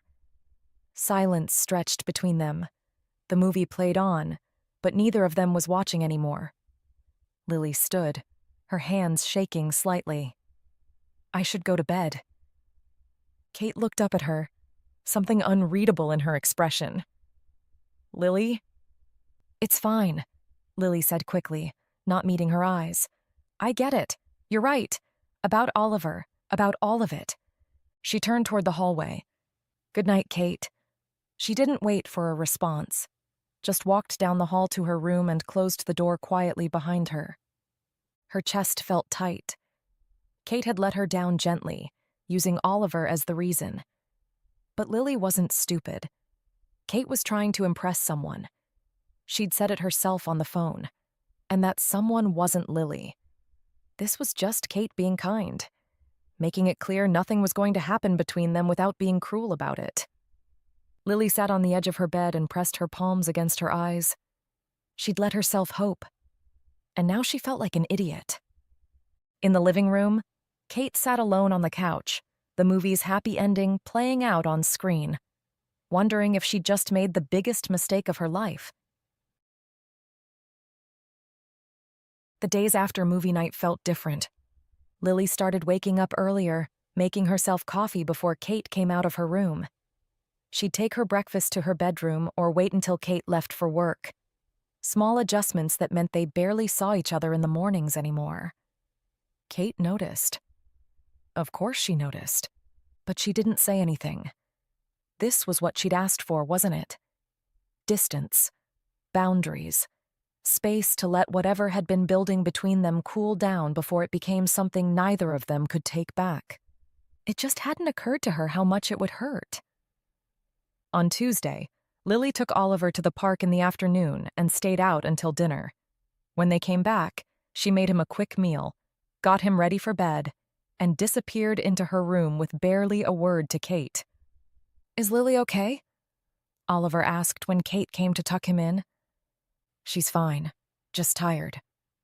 She's been tired a lot, Oliver said, frowning. Did I do something wrong? No, sweetheart. You didn't do anything. Then why is she sad? Kate's chest tightened. She's not sad. But Oliver looked at her like he didn't believe it, and Kate couldn't really blame him. Wednesday, Lily made dinner but left Kate's portion on the stove with a note. Chicken and rice. Should still be warm. Kate stood in the kitchen alone, staring at the note, and felt something crack in her chest. She ate in silence, the apartment too quiet around her. Thursday evening, Kate came home to find Lily reading on the couch. For a second, it felt normal, like maybe things were getting back to how they used to be. Hey, Kate said, setting down her bag. Lily looked up. Hi, Oliver's at a play date. I'm picking him up in 30 minutes. Oh, okay. Lily went back to her book. Kate stood there for a moment, waiting for something. a smile, a comment, anything that felt like the easy rhythm they used to have. But Lily just kept reading, and Kate didn't know how to bridge the gap that had opened between them. "I'll just go change," Kate said finally. Lily nodded without looking up. Kate walked to her room and closed the door. She sat on the edge of her bed and stared at the wall, feeling the weight of her own choices pressing down on her. This was what she'd wanted, what she'd needed to do. For Oliver. For all of them. So why did it feel like she was losing something she'd never actually had? Friday night, Oliver asked if they could all watch a movie together. "Like we used to," he said, looking between them hopefully. Kate glanced at Lily, who was folding laundry in the corner of the living room. "I'm pretty tired tonight, buddy," Lily said, not meeting Kate's eyes. "Maybe just you and your mom?" Oliver's face fell. "But I want all of us." "Another night," Lily said gently. "I promise." She finished folding, picked up the basket, and disappeared down the hall. Kate and Oliver watched the movie in near silence. Oliver kept glancing toward the hallway like he was waiting for Lily to change her mind and come back. She didn't. Later that night, Kate stood in the hallway outside Lily's room. Her hand hovered near the door, ready to knock, ready to say something, anything, that might fix whatever she'd broken. But what would she say? That she was sorry? That she'd changed her mind? That she wanted to take it all back? She couldn't. Not when Oliver was involved. Not when the risk was this high. Kate let her hand drop. She walked back to her own room, closed the door, and sat in the dark for a long time. Down the hall, Lily lay in bed, staring at the ceiling, wondering how much longer she could keep this up before something in her chest finally gave out. Saturday morning, Kate emerged from her office where she'd been trying to work through emails for the past hour. Oliver was on the couch watching cartoons, and she could hear Lily moving around in the kitchen.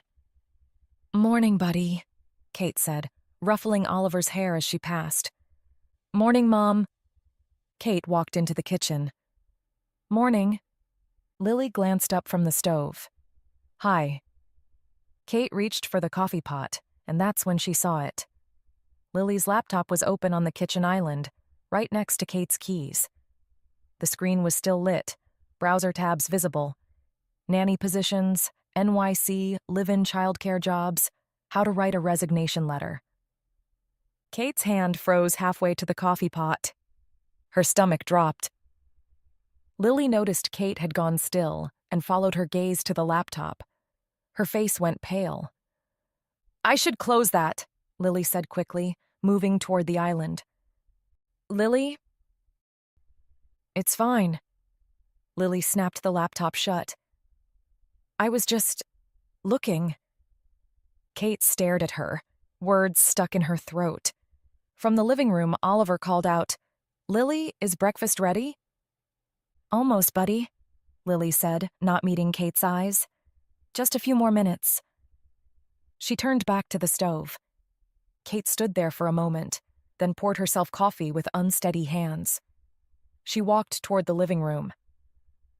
"Hey, Oliver," Kate said, keeping her voice light. "Want to go to that dinosaur exhibit at the Science Museum today?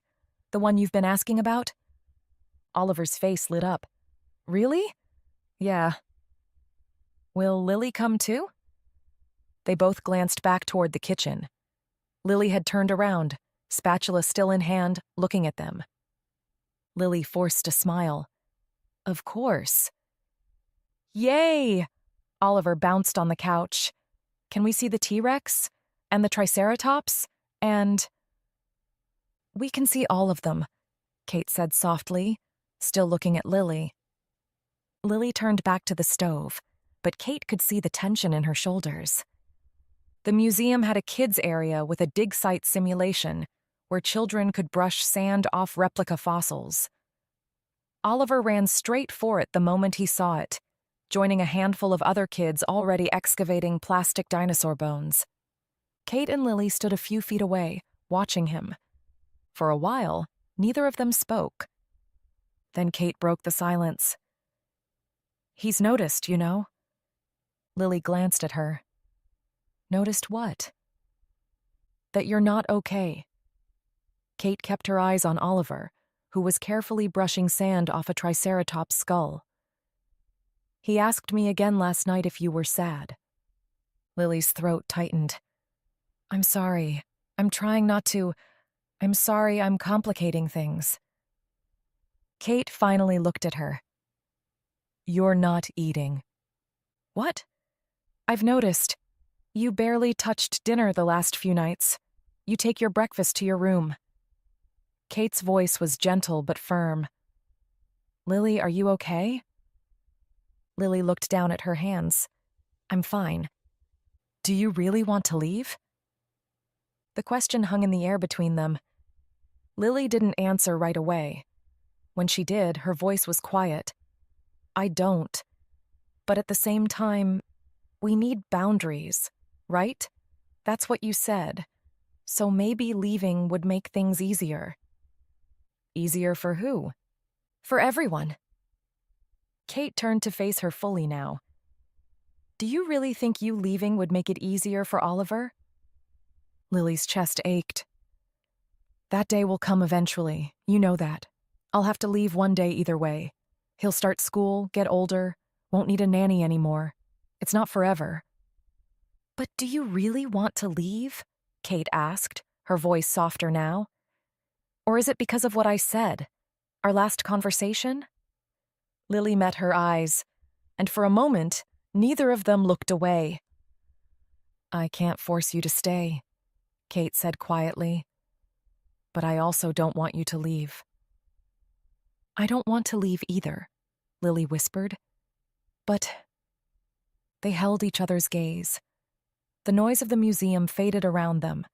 Children laughing, exhibits humming, footsteps echoing. None of it mattered. Kate's expression softened with something that looked like regret. "I know, but this is exactly what I meant. Look at what's happening after just one conversation. Imagine how it would feel if something actually happened between us." Lily's heart twisted. "But it's already happening," she thought. She was already in too deep, already feeling too much. She couldn't keep pretending, couldn't keep hiding it. She was afraid Kate would see it in her eyes, all the things she wasn't supposed to feel. "I don't know what to do," Lily whispered. Kate's voice was soft, almost pained. "I know. I'm sorry." Lily looked away, blinking back the burn behind her eyes. "I know it's easy for you." Kate frowned slightly. "It's really not." But Lily wasn't looking at her anymore. She was watching Oliver, who'd just unearthed something and was waving excitedly at them.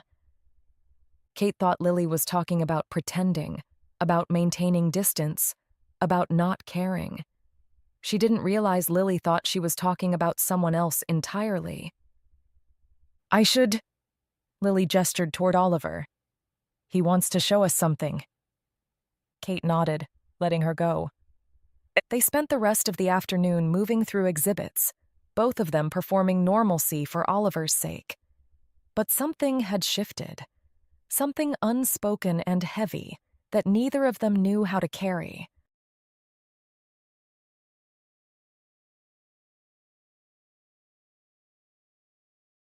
Kate came home late on Tuesday. Lily heard the door close, heard keys hit the tray with more force than usual. She was in the kitchen cleaning up from dinner, Oliver at the table coloring. Kate walked in, still in her blazer, shoulders tight. Her expression was carefully neutral, but Lily could see the tension around her eyes, the way her jaw was set. "Mom!" Oliver looked up, grinning. "Look what I drew!" Kate's face shifted immediately. A smile appeared, bright, interested, the kind of smile that would fool anyone who didn't know her well. But Lily knew her well. She could see it wasn't real, could see the tightness still there beneath it, the way it didn't quite reach Kate's eyes. That's amazing, buddy, Kate said, walking over to look at the drawing. She crouched down next to Oliver's chair, genuinely focusing on him despite whatever was weighing on her. Is that a stegosaurus? Yeah, and this is his friend. They're going on an adventure. Where are they going? Oliver launched into an elaborate story about dinosaurs and volcanoes and hidden treasure. Kate listened, nodding at the right moments, asking questions, completely present for him even though Lily could see the exhaustion in the set of her shoulders. Lily quietly finished wiping down the counter, giving them space but unable to stop watching. Kate had come home upset, and instead of falling apart, she'd gone straight to Oliver, put on a brave face, made sure he felt loved and important. It made Lily's chest ache. After a few minutes, Oliver yawned. Someone's tired, Kate said gently. How about we get you ready for bed? Can Lily read me a story? Kate glanced at Lily. Of course, if that's okay? Yeah, no problem, Lily said. Go brush your teeth, Oliver. I'll meet you in your room. Oliver ran off down the hall. Kate stood slowly, that fake brightness fading now that Oliver was gone. She looked at Lily for just a second, something vulnerable flickering across her face, then turned away. I need to make a phone call, she said quietly, and disappeared down the hall before Lily could say anything. Lily stood there for a moment, then went to read Oliver his story. 20 minutes later, Oliver was asleep, his dinosaur clutched under one arm. Lily found Kate in the living room, standing by the window, still in her work clothes, staring out at the city lights. Hey, Lily said softly. Kate turned, surprised. Oh, I thought you'd gone to bed. Not yet. Lily took a few steps closer. Are you okay? Kate's shoulders sagged slightly. She gave Lily a sad smile, a real one this time, but tired, worn. I will be. It's just been a rough day.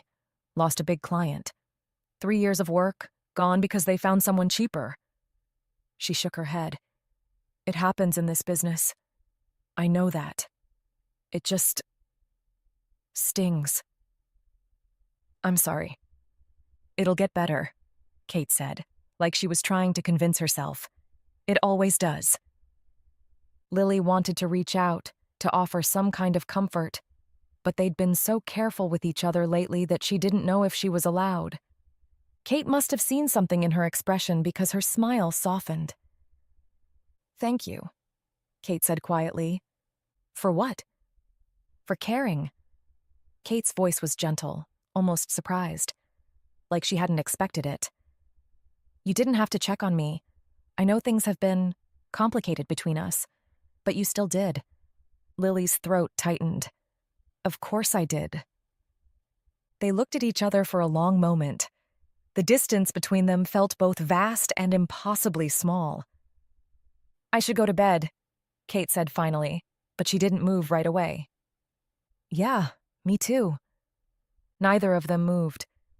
Then Kate took a small breath, like she was gathering courage. Good night, Lily. Good night. Kate walked past her toward the hallway, but paused at the edge of the room. She looked back, just for a second, and Lily saw something in her eyes. Gratitude, maybe. Or something deeper that neither of them was ready to name yet. Then she was gone. Lily stood there in the quiet living room, her heart beating a little too fast, knowing that something had just shifted between them again.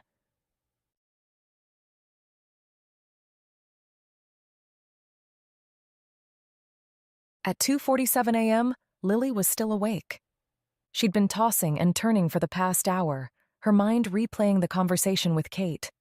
The way she'd looked so tired. The quiet, thank you for caring that had settled somewhere deep in Lily's chest and refused to let her sleep. Finally, she gave up. She pushed back the covers and padded down the hall in her pajamas, thinking maybe some water and her book would help. But when she rounded the corner into the kitchen, she stopped. Kate was already there, leaning against the counter in sweatpants and an oversized t-shirt, kettle in hand. She looked up when Lilly walked in, surprise flickering across her face. "Hey," Kate said softly. "Hi." Lilly hesitated in the doorway. "Can't sleep either?" "Not really." Kate lifted the kettle slightly. "I was making tea. Want some?" "Yeah, thanks." Kate pulled down a second mug from the cabinet and set it on the counter. They stood in silence while the kettle heated, the apartment dark and quiet around them.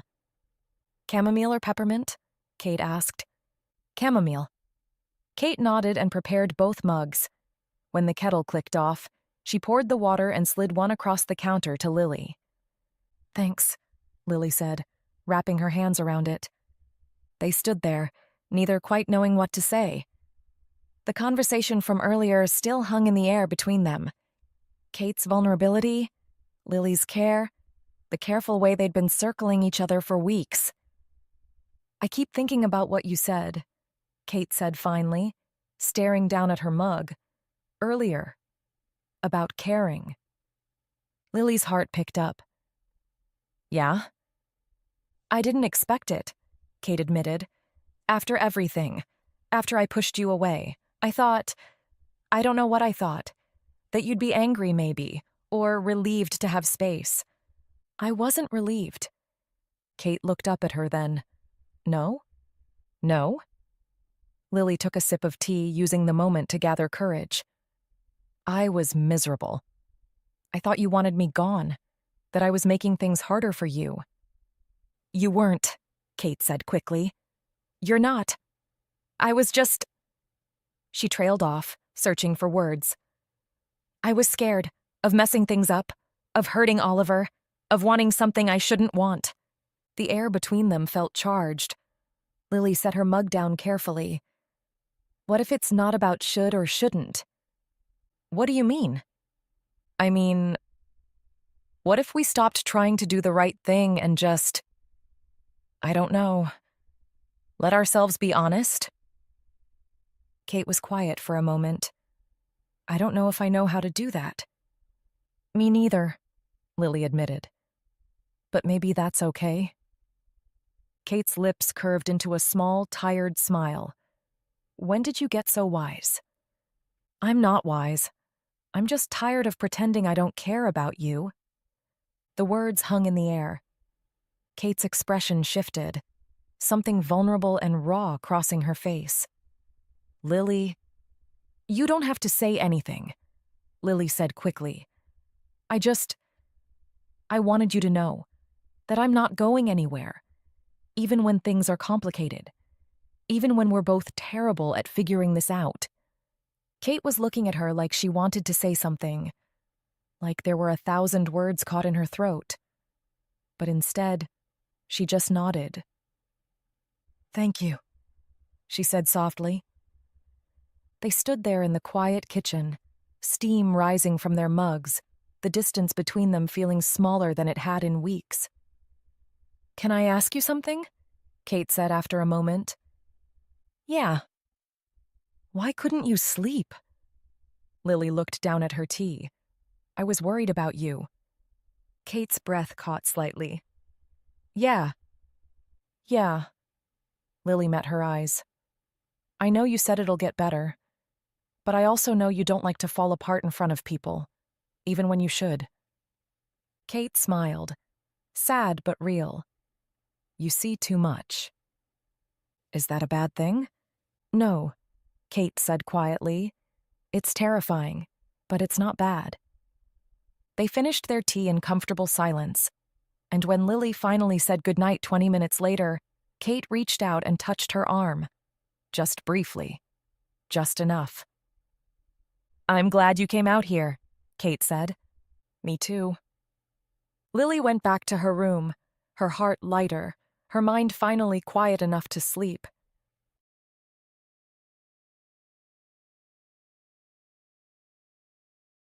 The next morning, Lilly woke up before Kate. She moved quietly through the apartment, making coffee the way she used to. 2 cups. Kate's with just a splash of cream, hers with more. She left Kate's on the counter and took her own to the living room where Oliver was already awake, building a tower with his blocks. 20 minutes later, Kate emerged from her room, hair still damp from the shower, dressed for work but moving slower than usual, like she was easing into the day. She stopped when she saw the coffee waiting for her, picked it up, took a sip. Lily glanced up from where she was sitting with Oliver. Their eyes met across the open space. "Thank you," Kate said. "You're welcome." It was a small moment. Nothing dramatic, but it felt like something. Wednesday evening, Lily was putting away dishes when she noticed Kate's favorite mug. The plain white one she used every morning had a chip on the rim. Not big enough to be dangerous, but noticeable. She pulled out her phone and found the same mug online. Ordered it without mentioning it to anyone. It arrived 2 days later. Lily quietly swapped it out in the cabinet, putting the chipped one in the recycling. Friday morning, Kate reached for her usual mug and paused. She pulled it out, turned it over in her hands, examining it like she was trying to figure out what was different. Lily was at the stove making eggs. She didn't say anything. "New mug?" Kate asked. The other one was chipped. Kate looked at her for a moment, something soft in her expression. "You didn't have to do that." "I know." Kate set the mug down gently and poured her coffee. "Thank you." Lily just nodded, focusing on the eggs, but she could feel Kate still looking at her. Friday afternoon, Kate came home earlier than usual. Oliver was at a play date, and Lily was curled up on the couch with a book she'd been reading for weeks, trying to finish it before the library due date. "Hey," Kate said, setting down her bag. "Hi, how was work?" "Good. Productive." Kate pulled something from her coat pocket. A paperback, not wrapped or anything, just a book. "I stopped by that bookstore near my office. Saw this and thought of you." She set it on the coffee table. Lily reached for it, recognizing the author's name immediately. "I've been wanting to read this." "I know, you mentioned it a few months ago." Lily looked up, surprised Kate had remembered something she'd said so long ago. "Thank you. Really?" Kate's lips curved into a small smile.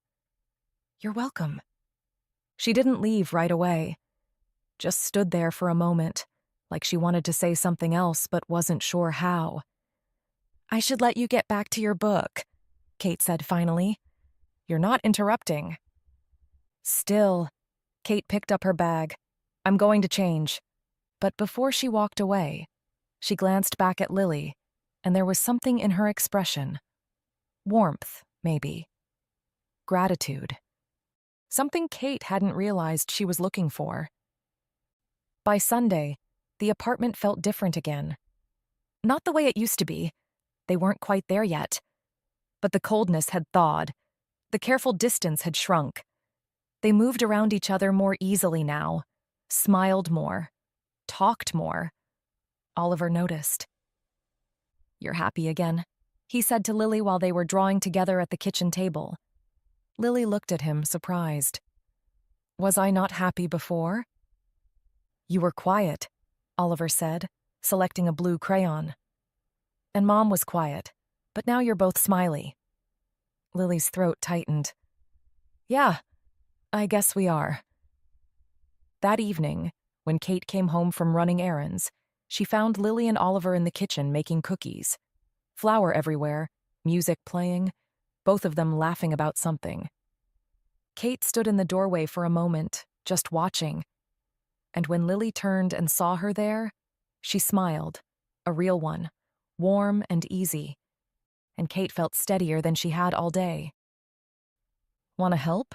Lily asked. Kate set down her bags. "Yeah, I'd like that." And for the first time in weeks, it felt like they were finding their way back to each other. Thursday evening, Kate's phone rang while they were making dinner. Lily was chopping vegetables at the counter. Oliver was setting the table. and Kate was checking something on her laptop at the kitchen island. She glanced at the screen, and something shifted in her expression. Not quite a smile, but close. "Give me a second," Kate said, picking up the phone and answering as she stood. "Hey." Her voice changed, warmer. That tone Lilly recognized immediately. It was her, the same person from all the other calls. Lilly kept chopping, trying not to listen, trying not to care.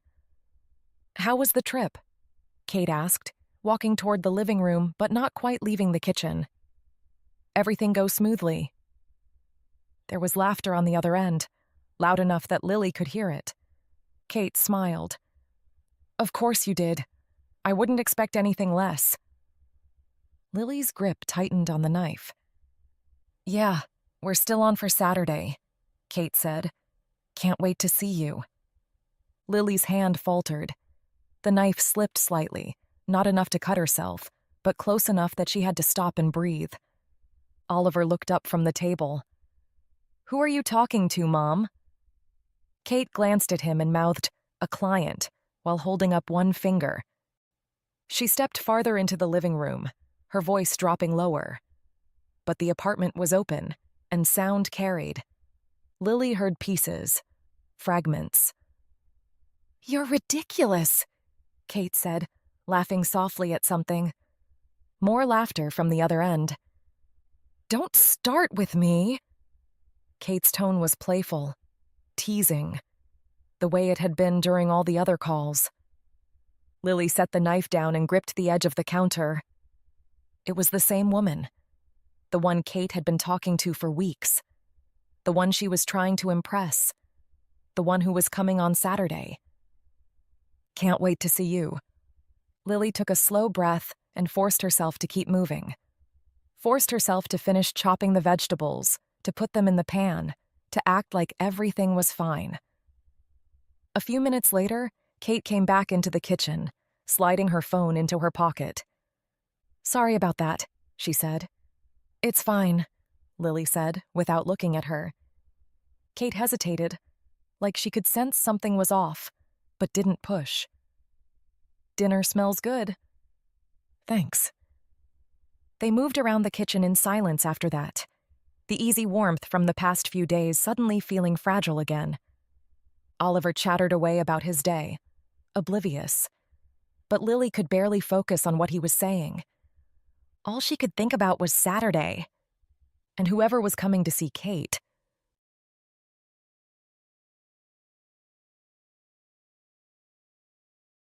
Friday morning, Kate found Lilly in the kitchen making breakfast. "Hey," Kate said, pouring herself coffee. "I was thinking, do you want to take the weekend off? Saturday and Sunday. You could go see friends, explore the city, whatever you want."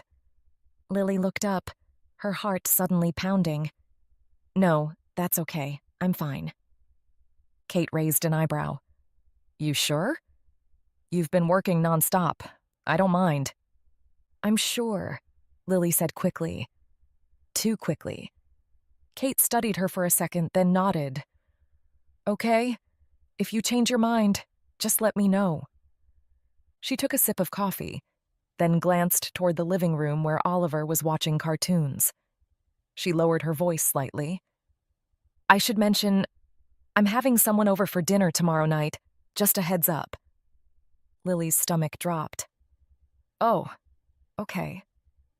You're welcome to join us. Or if you'd rather eat with Oliver separately, that's fine too." "I'll figure it out," Lilly managed. Kate nodded and walked back toward her office, leaving Lilly standing there, gripping the spatula like it was the only thing keeping her upright. Tomorrow. The woman was coming tomorrow. Saturday started early. Lilly woke up with her stomach in knots. She tried to act normal, made breakfast, played with Oliver, tidied up the apartment even though it didn't need tidying. But she couldn't stop thinking about tonight. Kate, on the other hand, seemed completely relaxed. She spent the morning working in her office, came out around noon to make lunch, and spent the afternoon prepping for dinner with the kind of calm focus that made Lily want to scream. "You okay?" Kate asked at one point, glancing over at Lily, who was reorganizing the bookshelf for the third time. "Yeah, fine. Why?" "You seem, I don't know, off." Kate set down the knife she'd been using to chop garlic. "Are you feeling sick?" "No, I'm fine. Just fine."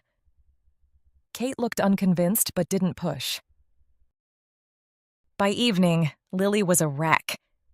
She'd changed her outfit twice, fixed her hair, then unfixed it, then fixed it again.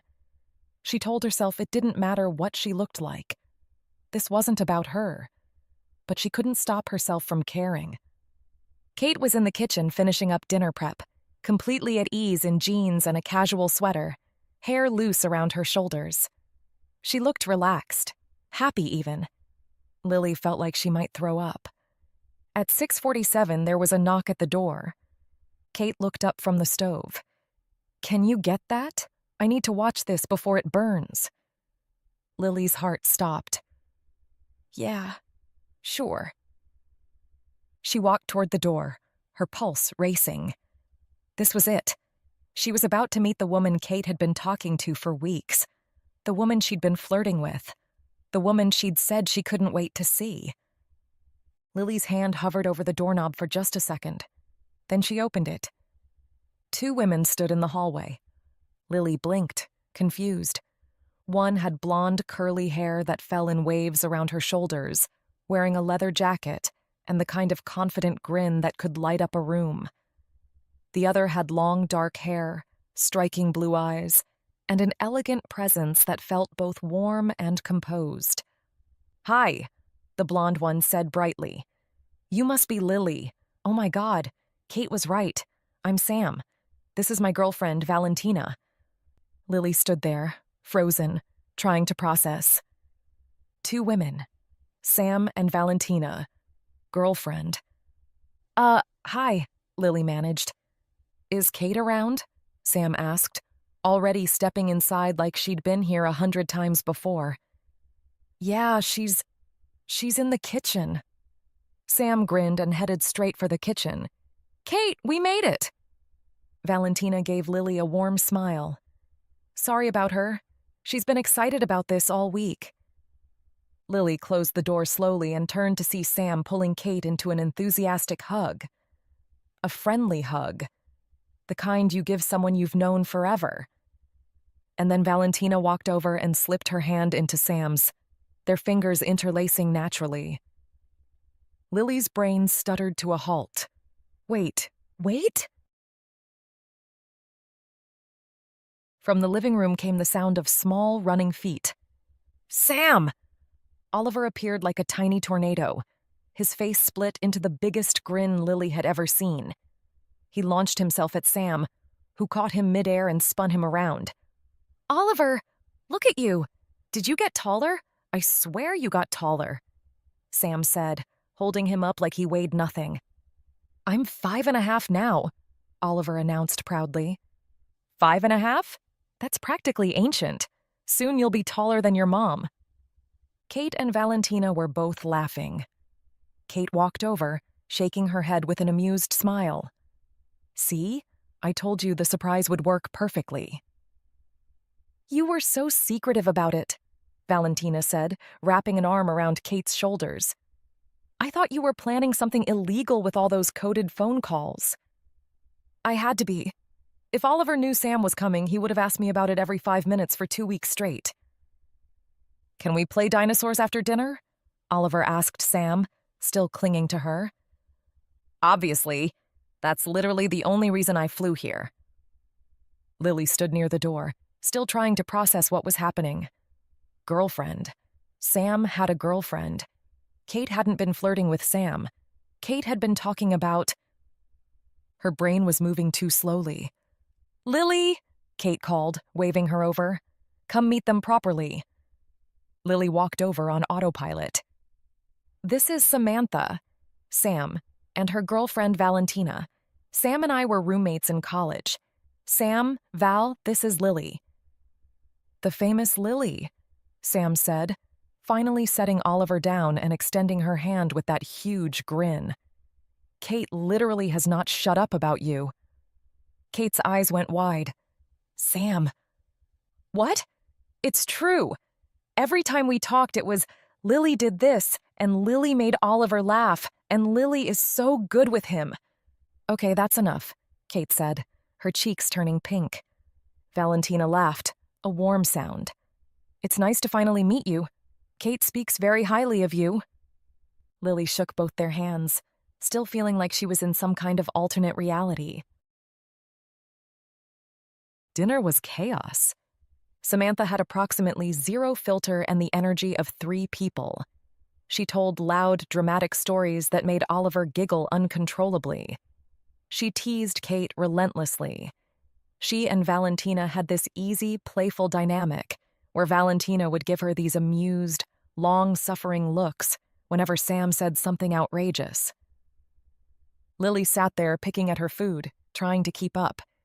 And then Kate literally fell into the fountain trying to impress this girl in our philosophy class, Sam was saying, gesturing wildly with her fork. That is not what happened, Kate protested. That is exactly what happened. Valentina, back me up.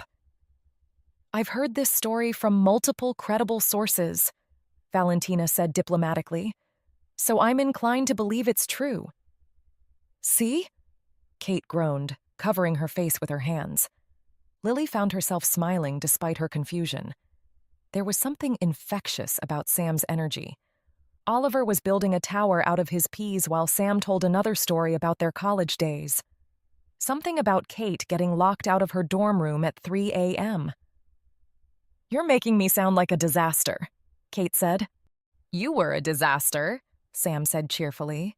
The kind of disaster who once started a philosophy club that mostly just involved eating chips and arguing about movies.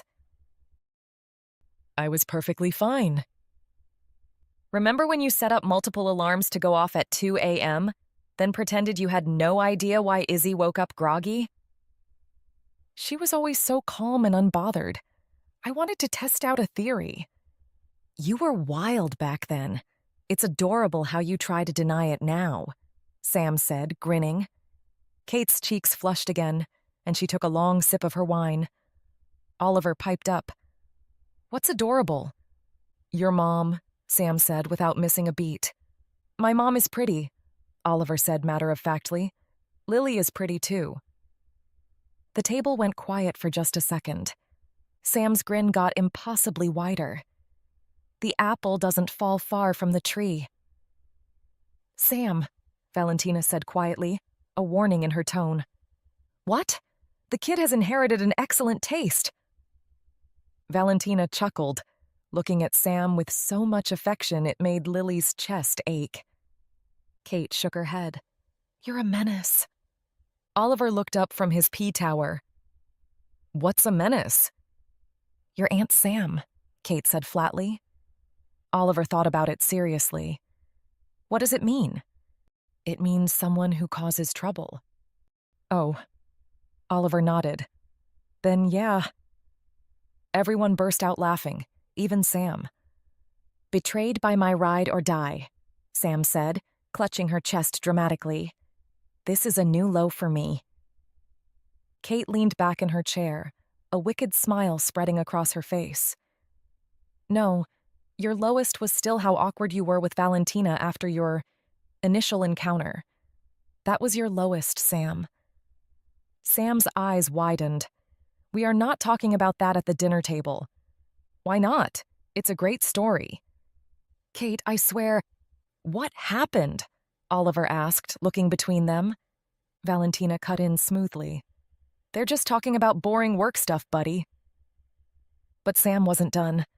She turned to Kate with a pointed look. Well, at least I did something about my situation, unlike some people who are just letting things be complicated for no reason. Kate's smile faltered slightly. What are you talking about? Oliver asked. Valentina stood quickly. You know what, Oliver? Didn't you say you wanted to show me your dinosaur collection? And Sam still hasn't seen your new Triceratops, has she? Oh, yeah. Oliver jumped up from his seat. Come on, it's in my room. Sam let Valentina pull her up from the table, but not before shooting Kate one more meaningful look. We'll be right back, Valentina said, guiding both Sam and Oliver toward the hallway. And then they were gone, leaving Kate and Lily alone at the table. Kate let out a long breath and started laughing. Really laughing, the kind that made her shoulders shake. She's testing my patience more and more, Kate said, shaking her head with a fond smile. Lily, still processing everything, found herself smiling too. It's kind of fun. Seeing you like this? Like what? Less... Lily searched for the right word. Less composed. More... real. Kate looked at her, her laughter fading into something gentler. Yeah? Yeah. They sat there for a moment, the sound of Sam and Valentina drifting closer down the hallway. Their voices grew louder, clearer, closer to the dining room. Kate leaned back in her chair, sighing softly. Timing, she muttered, smiling anyway. Getting Oliver to bed took longer than usual. He was too excited, too wired from having Sam and Valentina there. He kept asking questions. Where were they staying? Would they really take him out tomorrow? Could they go to the arcade? What about the dinosaur museum? Buddy, Kate said gently, tucking him in for the third time. They'll still be here in the morning, but only if you actually sleep. Promise? Promise. Sam poked her head into the room. Hey, Ollie, I heard you're having trouble with the concept of sleep. Oliver giggled. I'm not tired. Well, that's too bad, because Val and I have a very important mission planned for tomorrow, but we can only do it with a well-rested co-pilot. She crouched down next to his bed. So here's the deal. You sleep now, and tomorrow we're hitting the arcade, and maybe, if you're really good, we'll get pizza after. Really? Have I ever lied to you? No. Exactly. So close those eyes. Oliver snuggled into his pillow, finally settling. Good night, Sam. Night, troublemaker. By the time they left his room, he was already half asleep. The four of them ended up in the living room. Valentina set down the bottle of wine they'd brought with them, and Sam immediately vetoed Kate's suggestion of a quiet evening. Absolutely not, Sam said, pulling a box from her bag. I brought Cards Against Humanity.